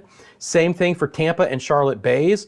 Notice again that they're open on the southwest side to the northeast. So this water just comes right up Tampa Bay with a south to southwest wind. And again, the storm surge in this area is forecast to be 5 to 8 feet.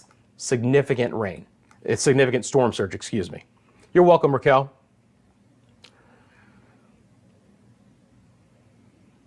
Bo wants to know if it's going to hit Panama City. Well, again, you're right on the edge. I would, if you're asking me, would I want to be in Panama City for this storm? Probably not. Is there a decent chance that the center moves east of you? Yes. Are we shaving hairs and we probably don't want to by staying in Panama City? Yeah, probably.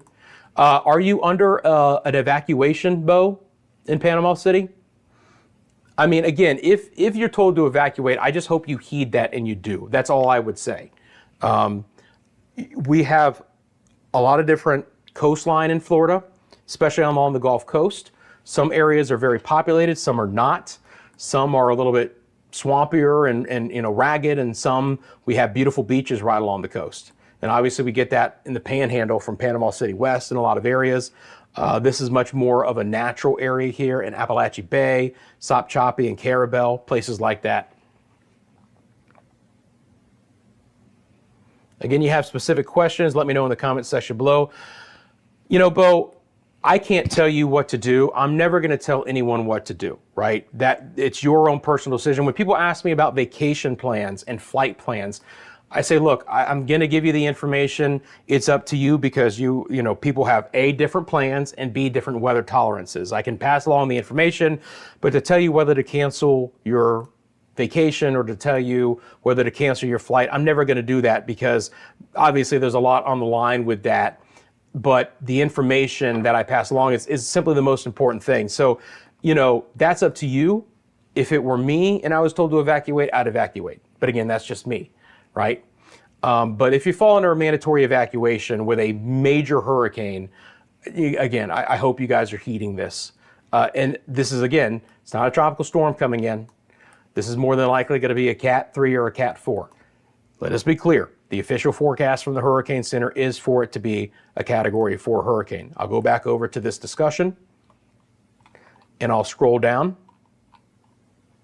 And again, if you look at this line right here, at 27 north, 85 west, is forecast to have 115 knot winds or 130 mile an hour winds. And that is the lowest end of a Category 4. Cat 3 is 111 to 129. Now look, appreciably, does 125 or 130 make a difference? No. Whatever is going to fail in a 125 wind is going to fail in a 130. It's just if it's Category 3 or Category 4. You get to that in tornadoes as well, right? Where you get to a certain point, it doesn't matter how strong it is because it's still going to cause the same amount of damage. Trees are going to be an issue. Power outages are going to be a problem as well, especially in those areas. You're welcome. The forecast track after landfall has it going through Tallahassee. Let me be clear. Hurricane warning for Tallahassee. Tallahassee is a big city. It is the state capital of Florida. Florida State University is there. Does anyone know whether they have canceled classes tomorrow in Florida State or whether they're issuing evacuation orders for Florida State? Obviously, we have a lot of government workers in Tallahassee, being the state capital.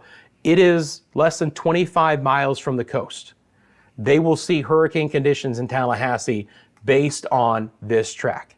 It is then forecast to move into southwest Georgia, into the central part of Georgia. If you guys see, there's the cone of uncertainty right there. I took off the center line again because it's not picking up the intermediate advisory. I don't want to confuse people.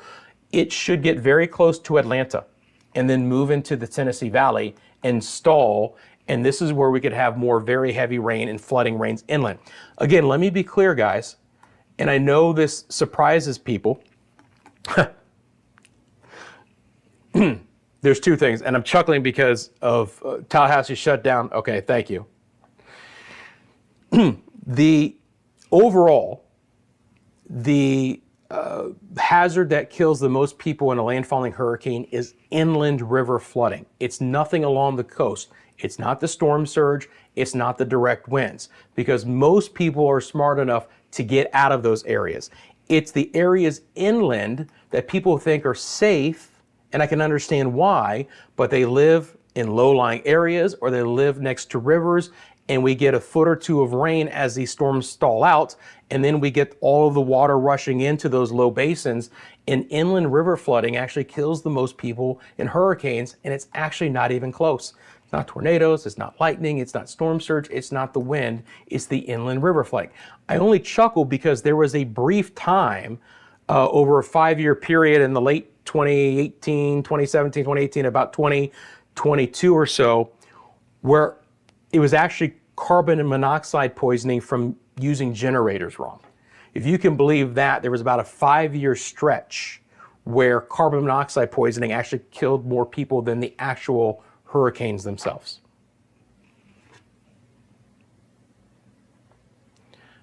You're welcome, Crapo, and I love the name too. It's YouTube, so we can throw it out there. Maybe a lot of people will be saying that anyway tomorrow, right? Oh, Crapo. Here comes Helene. All right, gang, we're about 2 hours in. Well, we're about an hour and a half into the actual stream, the one that actually worked. And again, I really appreciate you guys tuning into this second stream. Of course, apologies for the first one, technical issues. First time that's ever happened, but we were able to quickly resolve it and come back on. Obviously, again, having the weather computer live to show you guys what's happening was of vital importance. You're welcome, Matthew. PCB only under a tropical storm warning. Will they switch to a hurricane watch or warning? Plausible for a hurricane watch, meaning that potentially they could see hurricane conditions there.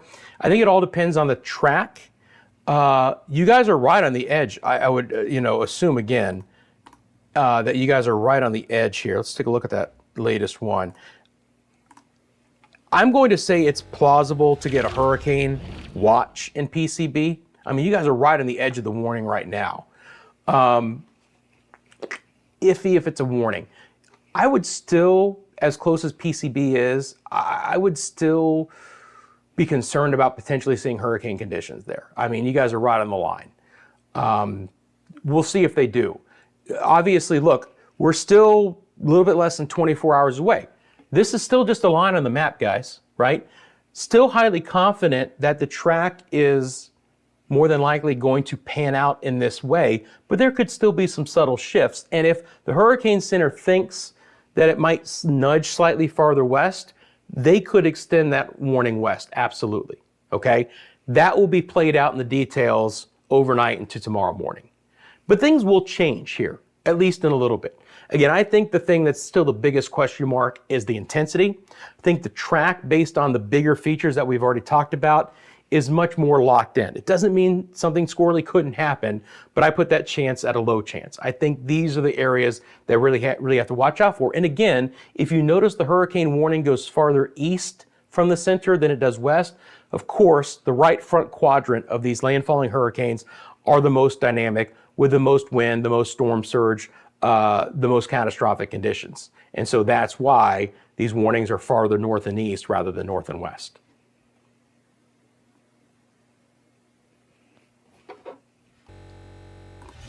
Jump back over to the weather computer.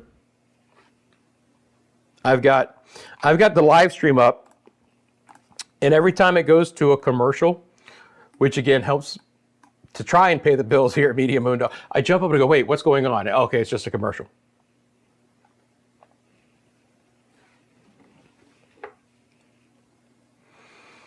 So for my friends in Jamaica, and I've had a couple of questions there, I do believe that the heaviest rain is going to try and come to an end. Look, there's still some moisture trying to feed up over the island. Still could be some rain late tonight and overnight.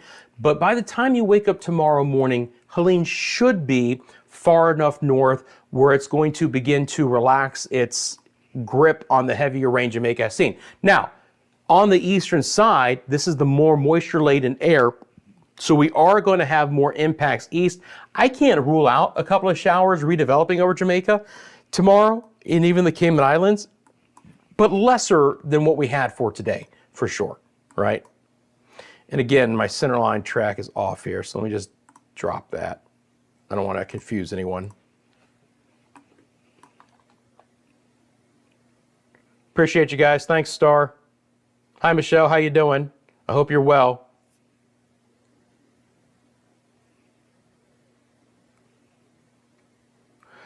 I am concerned about Tallahassee.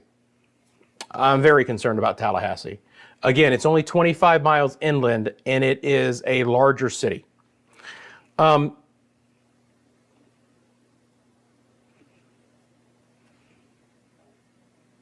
just looking here for this wording.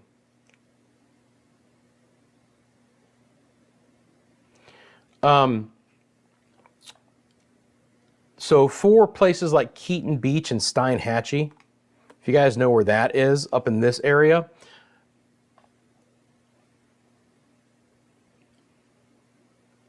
they're calling for at least a 9-foot storm surge there, devastating to catastrophic impacts.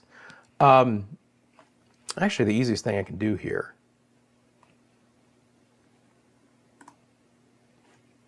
I might not be able to. The problem is, yeah, I could probably do it. Am I talking to myself? Yes. Do you guys have to listen? Yeah, probably. Am I the only one who generally listens to me? Generally, yes. Bringing back on all these watches and warnings, and this is the reason why I wanted to do this.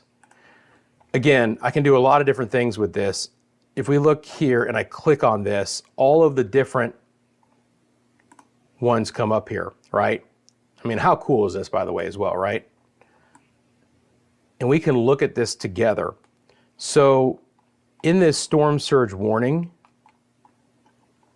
I just want you guys to note again, I know it might be a little bit, hard to read, but devastating to catastrophic, widespread inundation, storm surge flooding accentuated by powerful battering waves, structural damage to buildings with many washing away, damage greatly compounded by considerable floating debris. Locations may be uninhabitable for an extended period of time. This is from the National Weather Service offices. Direct messaging, right? That's bigger, obviously. Direct messaging here. Again, catastrophic.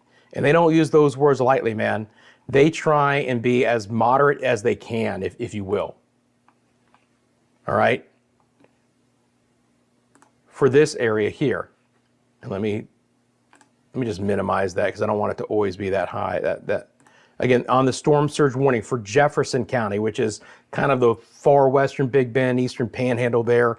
Again, they're talking about winds of greater than 110, potentially higher than that. Devastating to catastrophic structural damage to sturdy buildings, some with complete roof and wall failures, complete destruction of mobile homes. Damage greatly accentuated by large airborne projectiles. Locations may be uninhabitable for weeks or months. Numerous trees down, roads impassable. Storm surge, life-threatening, and historic storm surge possible.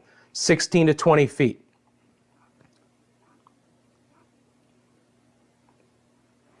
So I hope I hope that, talking about this, that those folks get an idea of what's really happening here. We had a few folks talk about Panama City, okay? You guys are not under a storm surge warning here. The storm surge warning goes this way, east. Those are the areas in purple. But still, I mean, again, Rip Current Flood Watch, Tropical Cyclone Statement.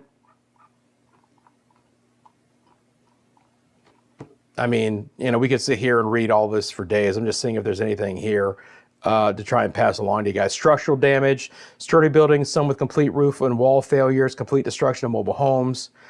And again, it just depends exactly where this moves on shore, but you get the idea. I just wanted to spend a second and talk about that. And even down here, let's look at this. So we have storm surge warnings for portions of the Tampa Bay area, including St. Pete. So if we go to their storm surge warning and we look at this, okay? So they're calling for winds of 58 to 73. 74 is a hurricane. So again, they're right on that teetering hurricane force wind, but trying to generally keep that just offshore, okay? Potential impacts, significant. Damage to roofing, siding materials, porches, awnings, carports, sheds. A few buildings experiencing window, door, garage door failures. Mobile homes damaged, especially if unanchored. Lightweight objects will become projectiles. We know that. Several large trees snapped or uprooted, but with greater numbers in place where the trees are shallow rooted. Several roads and fences blown over, roads impassable. Scattered power and communication outages. Storm surge 5 to 8 feet. All right, plan for a 6-foot storm surge. Evacuation should be brought to completion. Potential impacts, extensive. Inundation of storm surge flooding, battering waves, structural damage, several washing away, damage compounded by floating debris, uninhabitable for an extended period of time. And look how far away that is from where the landfall is expected. Okay, but obviously close enough as the storm moves in. And that all, of course, is because of the southwest winds.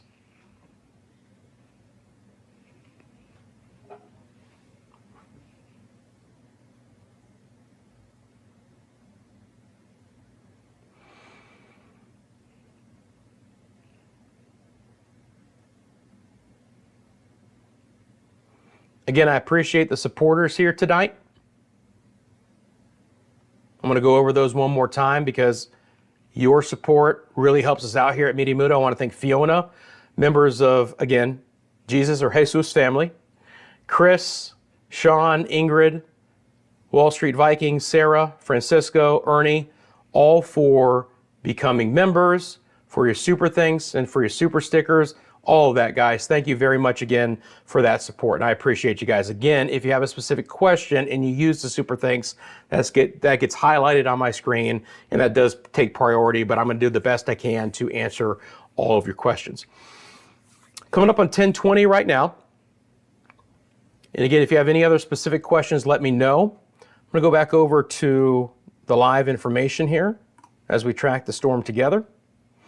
That is, don't worry, it's not winds, at least as of yet. Those are current temperatures. Here come your winds, and here come your wind gusts.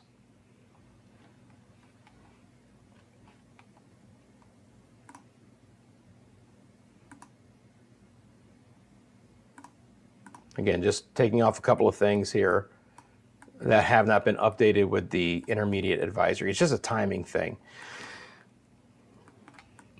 You know, there's Helene right now. Let's take a look at satellite imagery. Let's go to water vapor. So if you guys remember, early yesterday, this upper trough had snuck into the Yucatan and had allowed some drier air to ingest into Helene.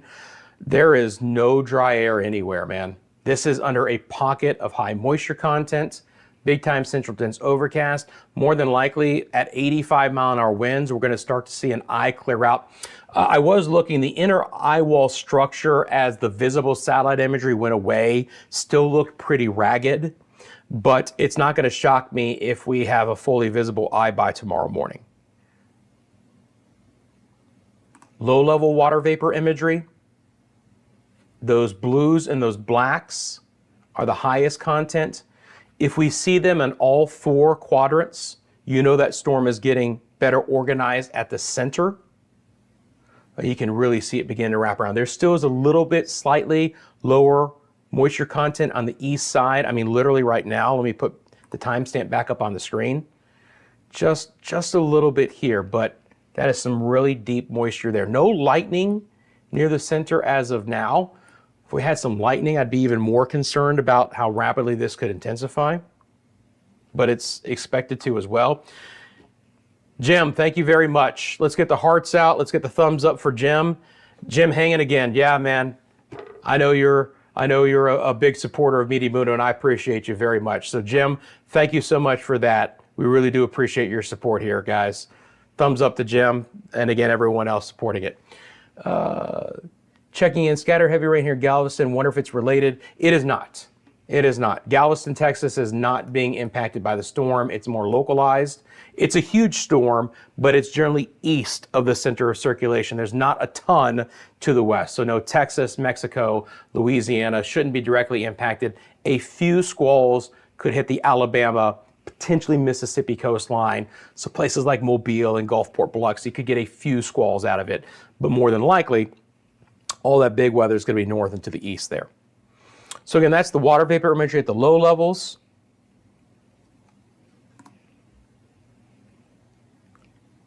Obviously, we can't see the visible, so we'll go back over to the infrared imagery here too. Okay. And again, winds, just checking in. This is exactly what I would get prepared for. I just want to be very clear. See these 50-mile-an-hour winds in Key West, and we picked up some here, even a little bit stronger. Let's go back in time just a little bit. Where do we have that strong wind gust here in Marathon? We had a 52, and this is in Layton, which is south of Island Murata, between Marathon and Island Murata. This is a buoy, by the way, I believe. It's a marine station, yeah. A seaman station there. So it reported 49, but the highest was 52. That's what we're going to see. We had it in Hollywood here. It's just going to be moving in. I expect that to be the state. I don't think there's going to be a big wind difference again between Palm Bay and Orlando and Ocala, you know, Jacksonville. Again, immediate coast, I'm more concerned of the above 60, and we'll see how that plays out tomorrow.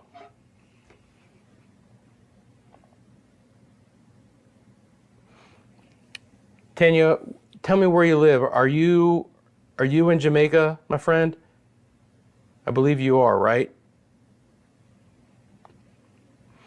Again, all you guys got to do just to help me out is let me know where you're asking the question from or what location you'd like to know about. And if you could do that in one message, it just helps me. And I'm happy to answer that.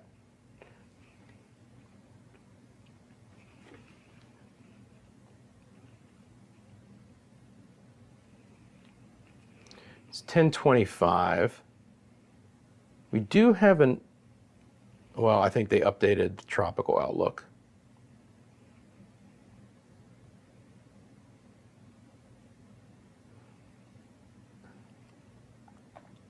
Yeah, still the same advisory. I think they updated the tropical outlook. I think what they did is they turned that orange, that invest, now red. So you see how it updated on my computer. I saw that there was an update from the Hurricane Center, and I was just like, they didn't put a special out for Helene yet, did they? No. Again, the next one is coming in about 35 minutes. My computer still has not picked up the correct numbers on that. Again, Cat 4 is the forecast. It's 85 now. The latest numbers from the Hurricane Center are on the top of your screen.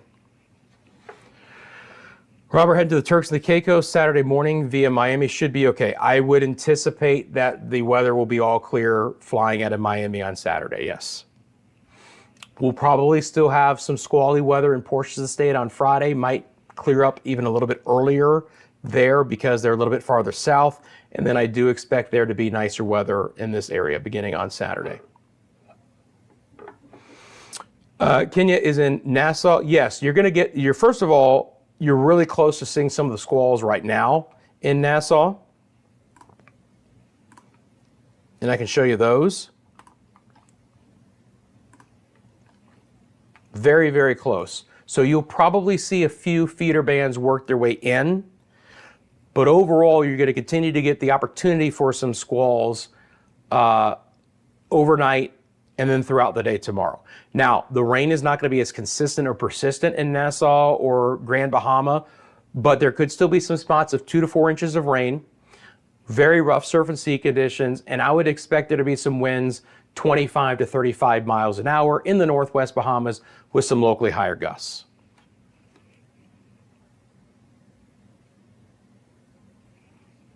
All right, guys, give me 1 second. I'll be right back.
Okay, let's get back to some of your questions.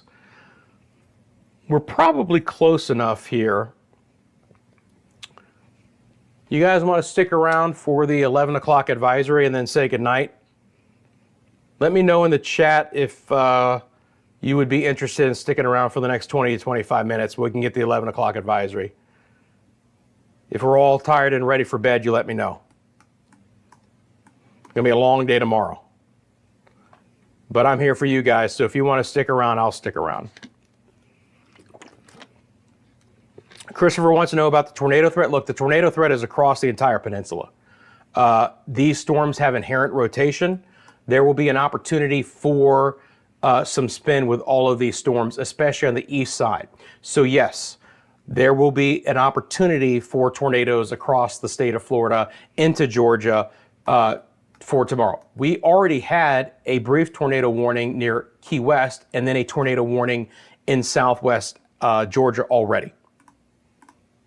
Okay? And again, my system can track these live for you.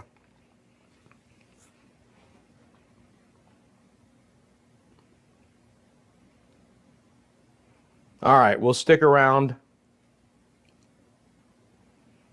We'll stick around for the 11 o'clock advisory. We'll look at it together. You're welcome.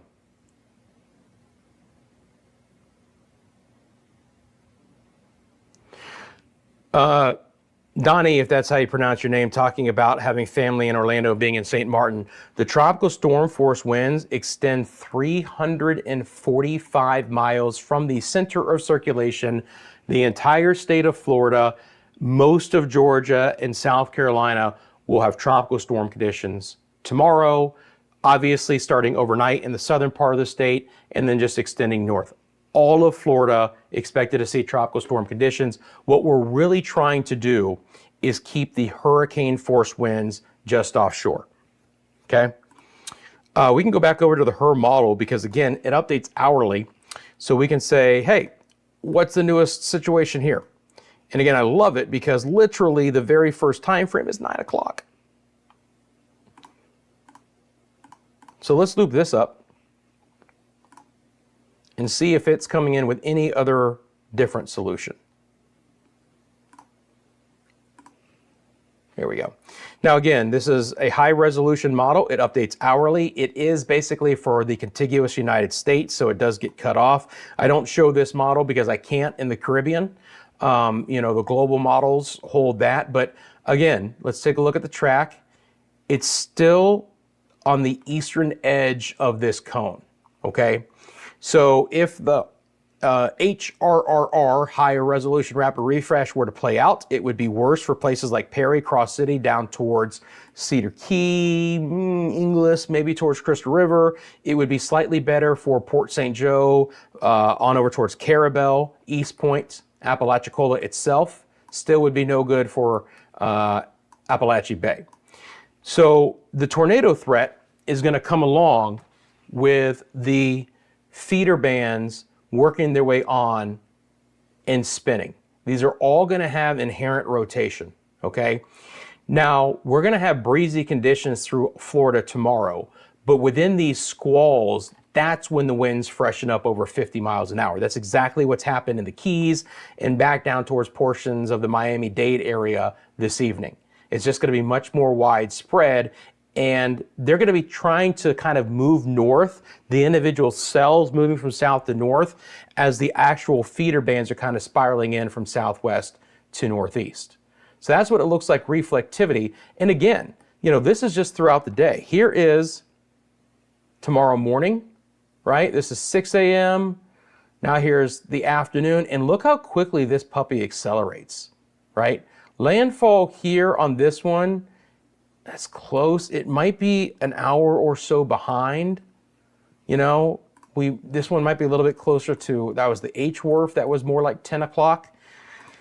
There's still a little bit of wiggle room in the forward speed as well. I mean, everything has this going really, really fast tomorrow. Could it delay itself to 10 or 11 o'clock? Sure. Could it be as early as 7 or 8? Certainly possible too. Let's look at the winds. Here are your gusts. Let's loop that up.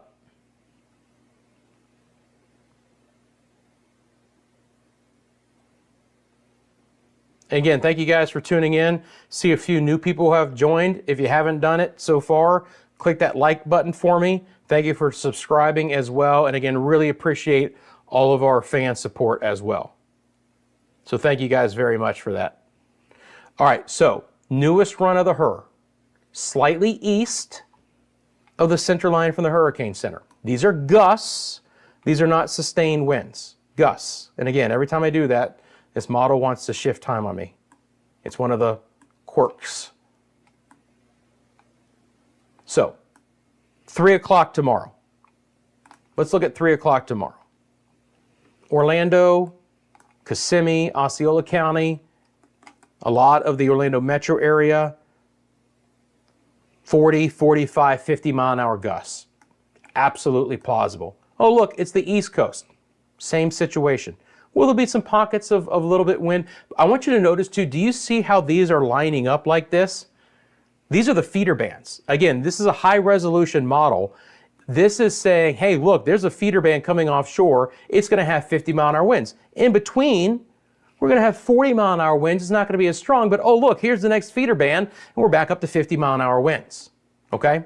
Across the entire peninsula. Again, quiet, 40 mile an hour winds, and then here's the next feeder band, and we're back up to 50. Now we start getting to the coast, and it starts getting rougher. Even down towards Charlotte Harbor, Inglewood, Venice, 60 plus, right? Sarasota, Bradenton getting over 60, St. Pete, Brandon around 50. Again, we average these out, but obviously these winds are going to get stronger. Let's go a little bit farther out in time. Now we start getting more of these winds, really starting to get close to hurricane force near the coast. Remember, the National Weather Service in Tampa out of Ruskin was talking about 73 mile an hour gusts. Darn it if the HRRR model isn't right there or slightly above. This is what they're talking about, right there. I mean, brushing hurricane force gusts, St. Petersburg and along the coast, Indian Shores, Clearwater, Dunedin, Palm Harbor, Newport Richey area as well. And then just really strong winds up here, even towards Ruskin, Gibsonton on the inland side of the bay. Then let's follow this up. Now we see the coastline curve back north and west. It's not good, right? So let's go over here. Again, we're following Pasco, Hernando County, up to Crystal River, Citrus County, Homosassa Springs, over 60, and just offshore it's 70-ish. So I'm going to say for Crystal River, 60, 70, maybe a little bit higher. And again, time frame, left-hand side of your screen, 8:30 tomorrow night. This is a slightly slower model by a couple of hours. So these impacts could be felt earlier than this. I want to highlight that. Cedar Key again, just offshore, you've got high-end Cat 1 to low-end Cat 2. And then here we go up towards Horseshoe Beach. Again, the HRRR is a weaker model. You're not going to see the 130 on this. But this is more for just where these winds could set up. Okay? And again, west of the center line makes a big difference. Not nearly as much wind, relatively speaking, north winds trying to abate some of the storm surge impacts there.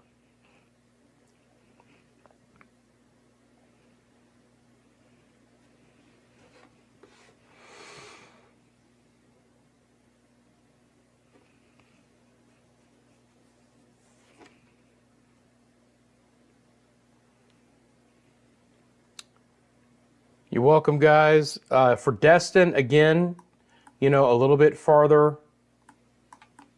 Let's see, I got to find Destin. Panama City. Destin's over here, isn't it? I've only been there a bazillion times. Let's see. All right, Destin, where the heck are you? There's Ebro. Destin is west of PCB, right? Have I lost my mind? Yeah, there it is. Sorry. Just had a little bit of a brain fart there for a second. Yeah, you guys are fine. As long as it stays on this track, right? I used to go to Destin when I worked in Alabama. Again, as long as it stays on this track, the western edge is going to be much sharper cutoff, right? Look at all the wind going into Georgia and South Carolina. And look how sharp the cutoff is on the western side of that storm, okay? All the big impacts are central and east. So as long as Destin can stay 20, 25 miles even to the west, I think you guys are going to be fine. You even have the lighter rainfall totals as well. So as long as we stay on this track, and we can only talk about that. Also, do you guys notice too on these winds, and this is a very interesting thing, you might have heard another meteorologist, or I've mentioned it in one video, how this upper level low in Helene might actually rotate around each other. Do you see that? It's the Fujiwara effect with two areas of low pressure impacting each other and rotating around. We see it sometimes with tropical systems, but how about an upper level low and then Helene doing the old dance over the Tennessee Valley? You can clearly see that here on the HRRR model. Fujiwara, two lows spinning around each other. One ultimately dominates, and as you would imagine, it's going to be Helene, kind of just sucks up the low, but it does make for problematic rain potential in this area. Do you notice how the cone stops in Tennessee and Kentucky and portions of the Midwest? Slow movement there as it tries to fade away could cause some extensive rainfall there. So again, flash flooding inland, big problem. A couple of my friends want to know,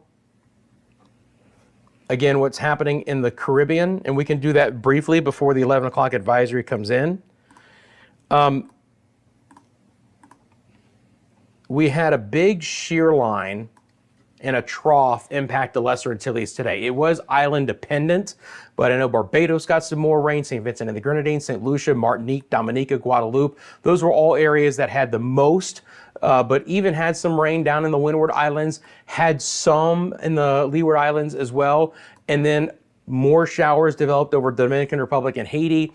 All of this is traversing to the west. So we're going to try and get better rain chances into the Virgin Islands and Puerto Rico, which had some for today. Some of this moisture is going to try and linger back and provide additional showers for tomorrow as well. So relatively speaking, for the Lesser Antilles and the Virgin Islands and Puerto Rico, decently wet forecast. Good downpours, some lightning strikes out of that as well.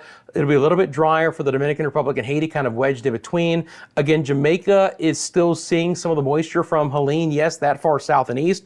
You can see those brighter cloud tops here in the enhanced satellite imagery. We had some lightning earlier in the day. We had some heavy rainfall. Someone messaged me and said they had a landslide near their property.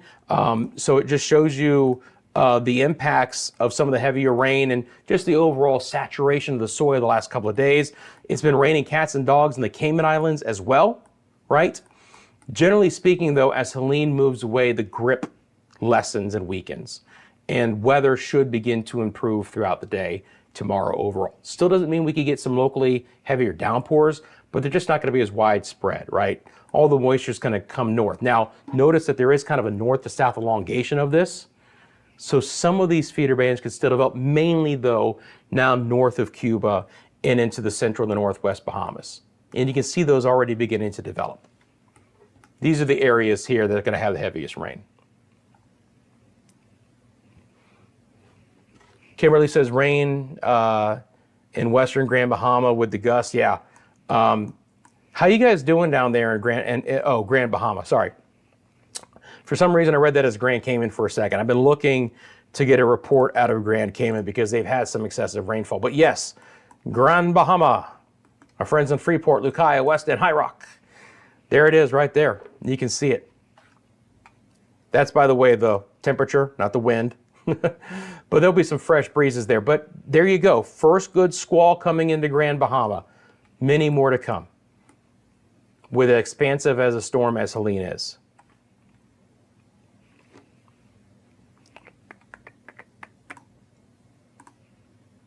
Again, I want to keep getting this official forecast off until my computer gets it right. You can come back on, Cohen. You're fine. Gotta just check. The 7 o'clock Central is still the newest advisory. We should get it within the next 10 minutes. Typically, they throw them on a little bit before the top of the hours. Appreciate all of our new moderators, by the way, as well. I see those wrench symbols and a couple of new folks, so I do appreciate you guys helping to support the chat here, answering questions as you can, leading the way. If you want to send me a picture or video, and if one of the members wants to do that, one of the moderators, it's mymediamundo@gmail.com. Is that in the description? I'm not sure it is, but that's okay. Yes, it is. It is in the, if you go under the description, I know some questions, you want to find the Venmo link, you want to find the PayPal link, there you go. Contact us is right above that, actually. mymediamundo@gmail.com. If you want to send me a picture or a video and you can do it safely, you can send it that way. We try and turn those around during these live streams if we can. We show them to you during the live streams. If not, I try and show them with the next video update. Okay, so again, I love the ground truth reports. I love you guys jumping in this chat and saying, hey, Kenny, I appreciate you. Thank you very much for that as well. Jumping in the chat and letting me know what's going on. The ground truth reports matter. They're important. If you say, Rusty, boom, this is what I'm seeing right now. This is what I'm concerned about. I can jump right to that. That's the interaction of the YouTube space that I love. And something that I never got in any other space was the ability to live interact with you guys like this. It's very important, okay? Then also send me the pictures and videos so that everyone else can see what's happening as well in your area. This tells a big part of the story, but the pictures and the videos also bring it home as well. We talk about the destructive winds. Here's a picture or video out of that area to show you guys. And I appreciate you guys as well. What is the west coast of North Carolina gonna get? Does North Carolina have a west coast? There's a coast of North Carolina. Garrett, give me a location. What you talking about, buddy? Or is it just east? I mean, again, if you're just tuning in,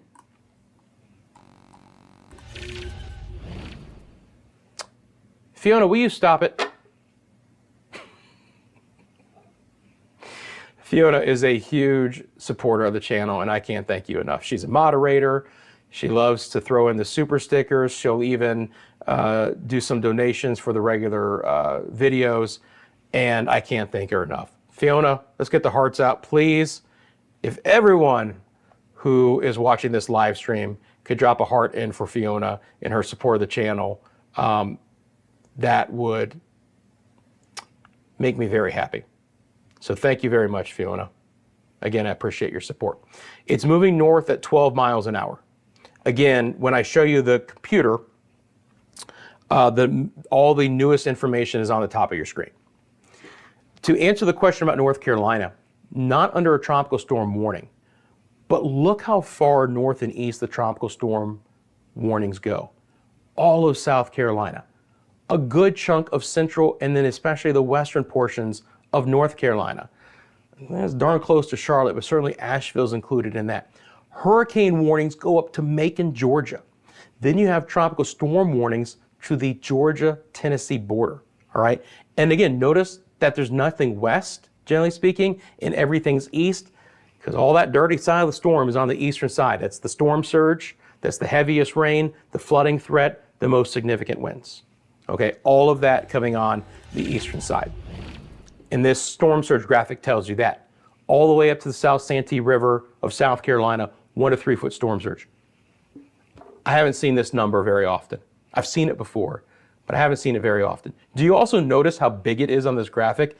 The Hurricane Center is trying to get you to focus on how significant, catastrophic, life-threatening 15 to 20 feet of water coming into the Big Bend Eastern Panhandle is going to be. All right? Because they don't make that number that big most of the time. But they're doing this on purpose because they really want to get your attention, and I hope I have as well. Gary, you live in Asheville. Gotcha, brother. Love North Carolina. If you weren't tuning in earlier, my grandparents had a place in the Cashers area, and then we go to Banner Elk almost every year. So I love Western North Carolina. You guys will certainly get some of the feeder bands. Excuse me, I hit the wrong button. Oh, good. All right, so we are on the computer. All right, let me go back full screen here to answer the question. So look, you can already see Asheville's getting a little bit of breezy conditions out of this. Let's see what you guys are under right now, as a matter of fact. It's a great question. This is, again, playing into the nature of this storm and how expansive it's going to be. That we're talking about Western North Carolina for some potential significant impacts. Let me drop off the satellite data because it's just too hard to read. So for Asheville, look at this. Flash flood warning, tropical storm warning, and a flood watch. All right. And again, I can click on this. I love this. I mean, how neat is this? Need to find out what's going on? Here you go. So you're under tropical storm warning, includes Asheville, Weaverville. Did you mention Weaverville? I don't know what the other one is, but it's close. Flash flood warning, which means it's ongoing. A flood watch is in effect. Again, they're talking about 10 to 15, the entire length of the Blue Ridge escarpment, that's always been a funny word, with widespread 5 to 9 inches for the remainder of the mountains. If you don't know, by the way, Western North Carolina there's a lot of topography here. You get Asheville is more kind of hilly than anything else, but there are some, I don't know, bluffs and some higher areas. But you get to Boone and Blowing Rock, and this is where Beach Mountain is, and Banner Elk and Sugar Mountain, and you're in some high elevation there as well. Grandfather Mountain is up there as well. So there's a lot of mountainous terrain, and obviously the water funnels into some of these areas, and this is where we could have some of the significant flooding. High wind watch, as you would expect, for some of the higher elevations as well. But again, yeah, to answer your question, Garrett, you got to pay really close attention because there could be some very high winds and some potential big-time flash flooding. Again, with a tropical storm warning, it means tropical storm conditions are likely. That means you're expected to get winds of over 39 miles an hour sustained. All right, you're already starting to freshen up over 20, Boone's over 23. Is it good to go on the highway? I would leave that up to you to decide. It's hard to tell what's happening right now, especially at dark, but I would just be very careful. If you know of low-lying areas that your travel would take you through, I'd be very cautious in those spots, to answer your question. Look at all those hearts. You guys coming through. I appreciate you so much. Let's see here. Let me go back out wide. So, Garrett, I hope I answered your question, pal. Again, do we have the new advisory? Nope, not yet. Let's check the Hurricane Center website. Now, here's the funny thing about it, is that my computer actually generally picks it up even before it's on the website. And if you guys have watched me with some of the live coverage, sometimes I pick up like tornado warnings and severe thunderstorm warnings before the websites do. And I always freak out. I'm like, is it real? Did it really happen? It's like, oh, my system's just that fast that it actually has ingested the data feed even faster than what they can go on the website. So we're close though. Again, apologies that this center line is showing you the incorrect, it's just the timing is wrong, so it's picking up the wrong, it's painting this on incorrectly. Just because of this intermediate advisory. I need to just keep taking that off so you guys aren't confused. Again, it is forecast to become a Category 4. If I haven't mentioned that a bazillion times, but I feel like that's important to talk about.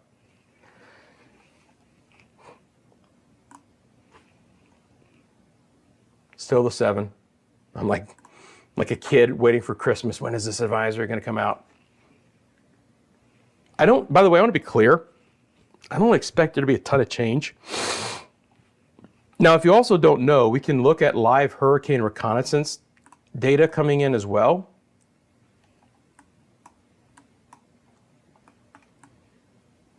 If they are flying currently into the storm, I can track that. I don't see them right now. Sometimes it's hard to see because there are these little purple dots and they're very tiny, but I don't see them yet.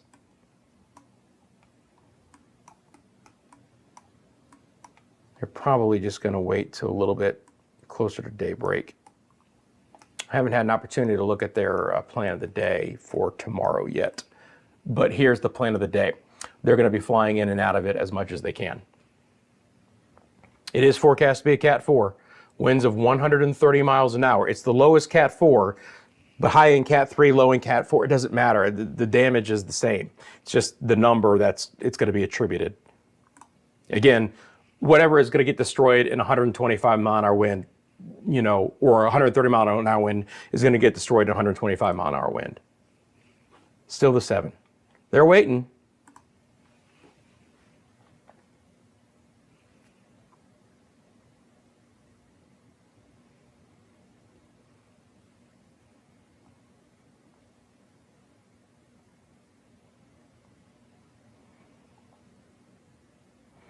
Again, appreciate you guys tuning in. While you're here and we're waiting for the 11 o'clock advisory, which is Eastern Daylight Time, 10 o'clock Central Daylight Time, I appreciate you guys just giving me that thumbs up, click the like button. That supports the channel more than you guys think. Okay, we got the 10 o'clock in. Yeah, I mean, it's stronger. What else is new? All right. I do have it here, so we can look at it here. And it will pop up fairly quickly on my system as well. So this time the Hurricane Center beat me. All right, winds are 85 miles an hour. I said I didn't expect much of a change, and the strength hasn't changed. So it's still 85.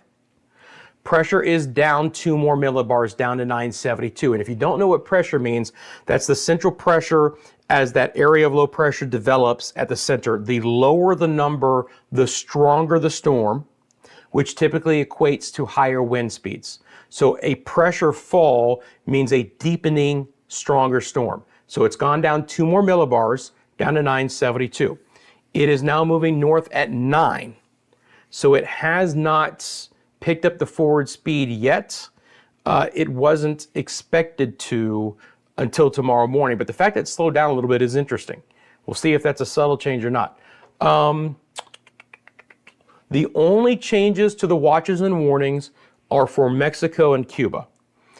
Mexico's discontinued the hurricane and tropical storm warnings for the Yucatan, and Cuba has discontinued the hurricane watch for Pinar del Rio. Everything else is the same, which means all of the tropical storm warnings, all the hurricane watches and warnings, and the areas that we've been talking about all live stream long are still in effect for the exact same spots as of the 11 o'clock advisory. Nothing has changed there. Let's see if it's here yet. There it is. Okay. So again, you guys can read this with me. Again, the headline, Helene expected to bring catastrophic winds and storm surge to the northeast Gulf Coast. Preparations to protect life and property should be rushed to completion. As I've already mentioned, those are the new numbers. It's still 85. Moving north at 9 miles an hour, pressure is 972. It is located 425 miles to the southwest of Tampa, or 465 from Apalachicola, Florida, which of course is in the Panhandle. So it's almost equidistant from Tampa as it is Apalachicola at the hour. Again, the only changes to the advisory were for Cuba and Mexico.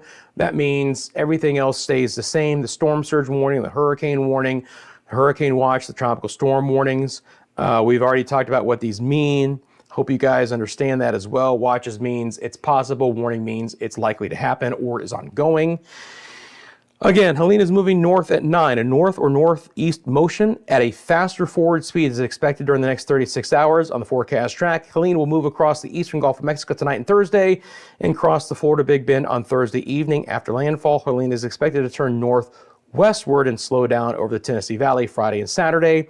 Maximum sustained winds are 85, strengthening is forecasted, and Helene is expected to become a major hurricane as it reaches the Big Bend area on Thursday evening, with then weakening after that. Same extension of winds as well. 35 miles from the center for hurricane force winds and an ungodly 345 miles away from the center for tropical storm force winds. I mean, deep into the Atlantic, okay? You're gonna have some tropical storm force winds for the entire peninsula of Florida, okay? So that's it. Still talking about the same storm surges. That hasn't changed. 15 to 20 Carabel Suwannee River. Nothing there. Rainfall totals. Ooh, they're going up to 18 now. Good night. Okay, so 6 to 12 and then up to 18. Man, that's really, really bad. Again, inland, you get a foot to 16 to 8 to 18 inches of rain. Not fantastic. The discussion is also important. Now, the advisory is kind of like the public advisory, just to give you guys the key details, the key points. The discussion is basically what the meteorologists at the Hurricane Center are thinking, okay? And I'm reading this fresh again as well. Haven't seen this, is what I'm saying. This is the brand new 10 o'clock Central Daylight Time advisory. Helene, well organized, convective bands, still the ragged looking eye. And I mentioned that the inner eye wall had not looked great as of yet. But the system suggests, even though it lacks an inner core with a maximum wind field now, central pressure is down to 972. The intensity is maintained at 75 knots, which is 85 miles an hour. Hurricane moving northward, basically due north right now. Again, the flow between the mid-tropospheric trough and the ridge in the western Atlantic. Those are the two areas I just mentioned. Your area of high pressure here, your cutoff low north and west, and the steering current in between, okay? The official track is similar to the other one, to the previous one, and remains close to the guidance consensus. High sea surface temperatures, low wind shear, bombing out. The official forecast continues to call for the hurricane to reach Category 4 strength tomorrow. It should be noted that the HAFS A and HAFS B, which are regional hurricane models, which do take in a lot of new data, especially from the hurricane reconnaissance aircraft, have even more intensification than indicated here. What they're saying, friends, is more than likely they expect this to be a low-end Cat 4 at its weakest potential, which is not good. Let's look at the winds. They still have it at 130. So their maximum plot is still 130. That is the lowest Cat 4. Cat 3 is 111 to 129. Cat 4 is 130 to 156. Anything above that is Cat 5.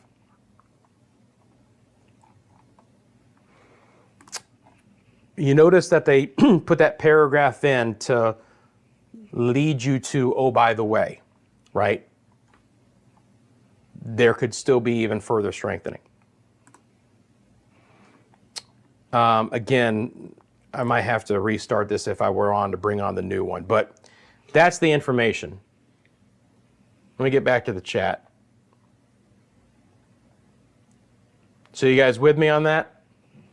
Give me a thumbs up if you're with me on that. The information I just gave out. Again, pressure's down slightly, winds are the same, still forecast to become a Category 4. All right. I can do something real quick here. If I just bring up these models and then take myself off camera, it'll give me 1 second to reset my weather computer to see if I can get that new track. Oh, I see the hurricane hunters, by the way. They're way away from the storm, though. That's the HAFS, the HWRF, apologies. I want to show you the HAFS A because they mentioned it. Again, the HAFS A, the latest run that I found before I came on does have it pushing Cat 5 strength. If you look at the bottom right-hand side of your screen, the max winds briefly go to Cat 5 over 160 and then right on Cat 4, Cat 5 before landfall. So the Hurricane Center is noting that, by the way, there are still some models with a fair amount of precision who make this an even stronger storm, which is a scary thing to think about. And I really hope it doesn't happen.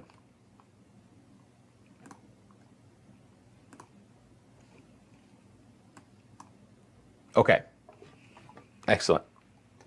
Showing you that allowed me to reset my weather computer, which means I can now show you the updated track. This is the 11 o'clock track from the National Hurricane Center, and it has the correct plot points. So here you go. Now let's be clear.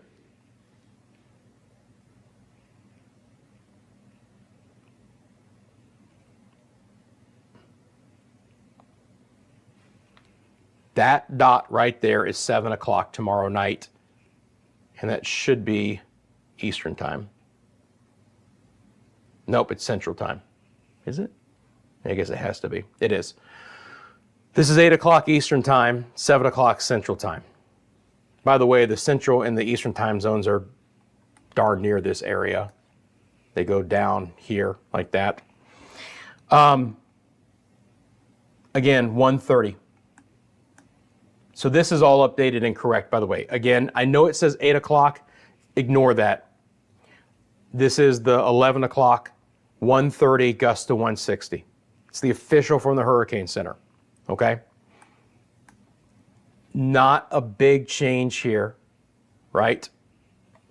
Notice again, it's a little bit more kind of weavy, I guess is the easiest thing to say. It kind of bends a little bit, then kind of comes back up. But it's still got to take that slot in between the cutoff low and the area of high pressure. Computer models, newest ones. So you notice that they're, I mean, if I were to say a little bit, they're slightly west of the center line, the majority of them, but they're still kind of on the western edge there. So not really any big changes in the newest models of the tropics as well, our tropical models, our spaghetti plots. But there you go.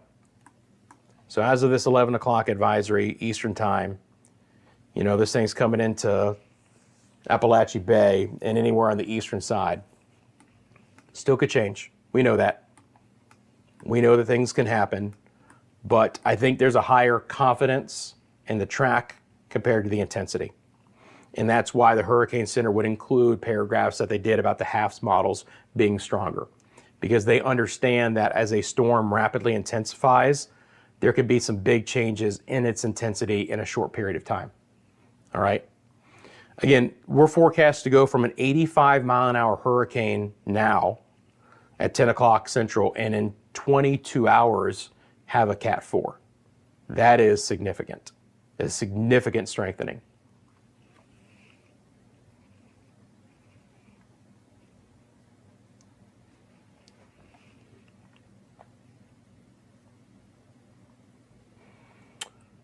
Okay, friends. Little Ashton, you're welcome.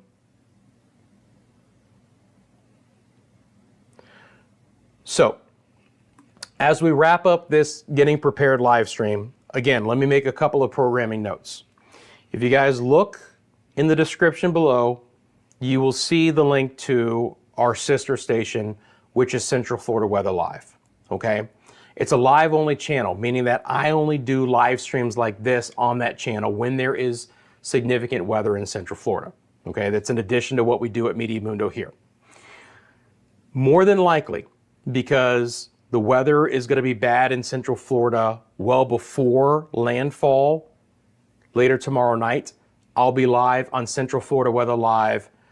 It just really depends on when to start. Could be in the morning, could be in the early afternoon, but generally speaking, on Central Florida Weather Live through the day tomorrow, okay? At least until the mid-afternoon, covering this storm here.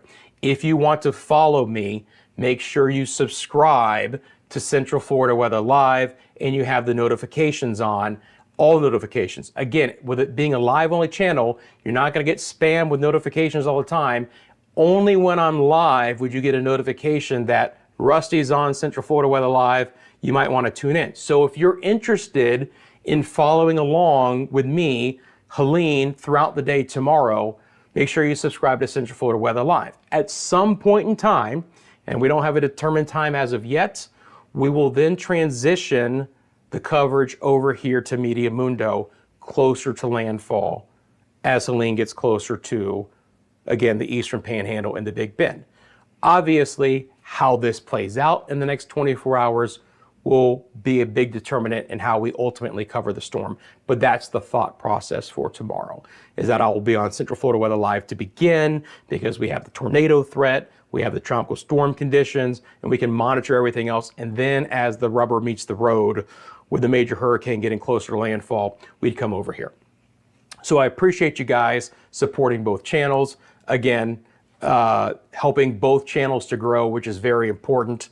And, you know, continuing that growth is something that we'd love to see here as well. So I'm going to wrap up this particular live stream. Again, apologies for the technical error to begin with. Glad we were able to get that resolved and do this nice coverage for you guys of about 2.5 hours here. As we exit, again, thank you for liking, thank you for subscribing. Appreciate you guys very much. Again, I will see you at some point in time tomorrow, hopefully over earlier on Central Florida Weather Live, and if not later in the day here at Meteo Mundo. Until then, be safe. And again, if you are expected to be directly impacted by Hurricane Helene, please check in with your local government, your local officials for the local messaging in your area. And if you are ordered to evacuate, please heed those evacuation orders. This is a very dangerous storm that is going to be moving into the Gulf Coast of Florida tomorrow evening. Friends, until then, you take care, and I will see you soon right here at Meteo Mundo.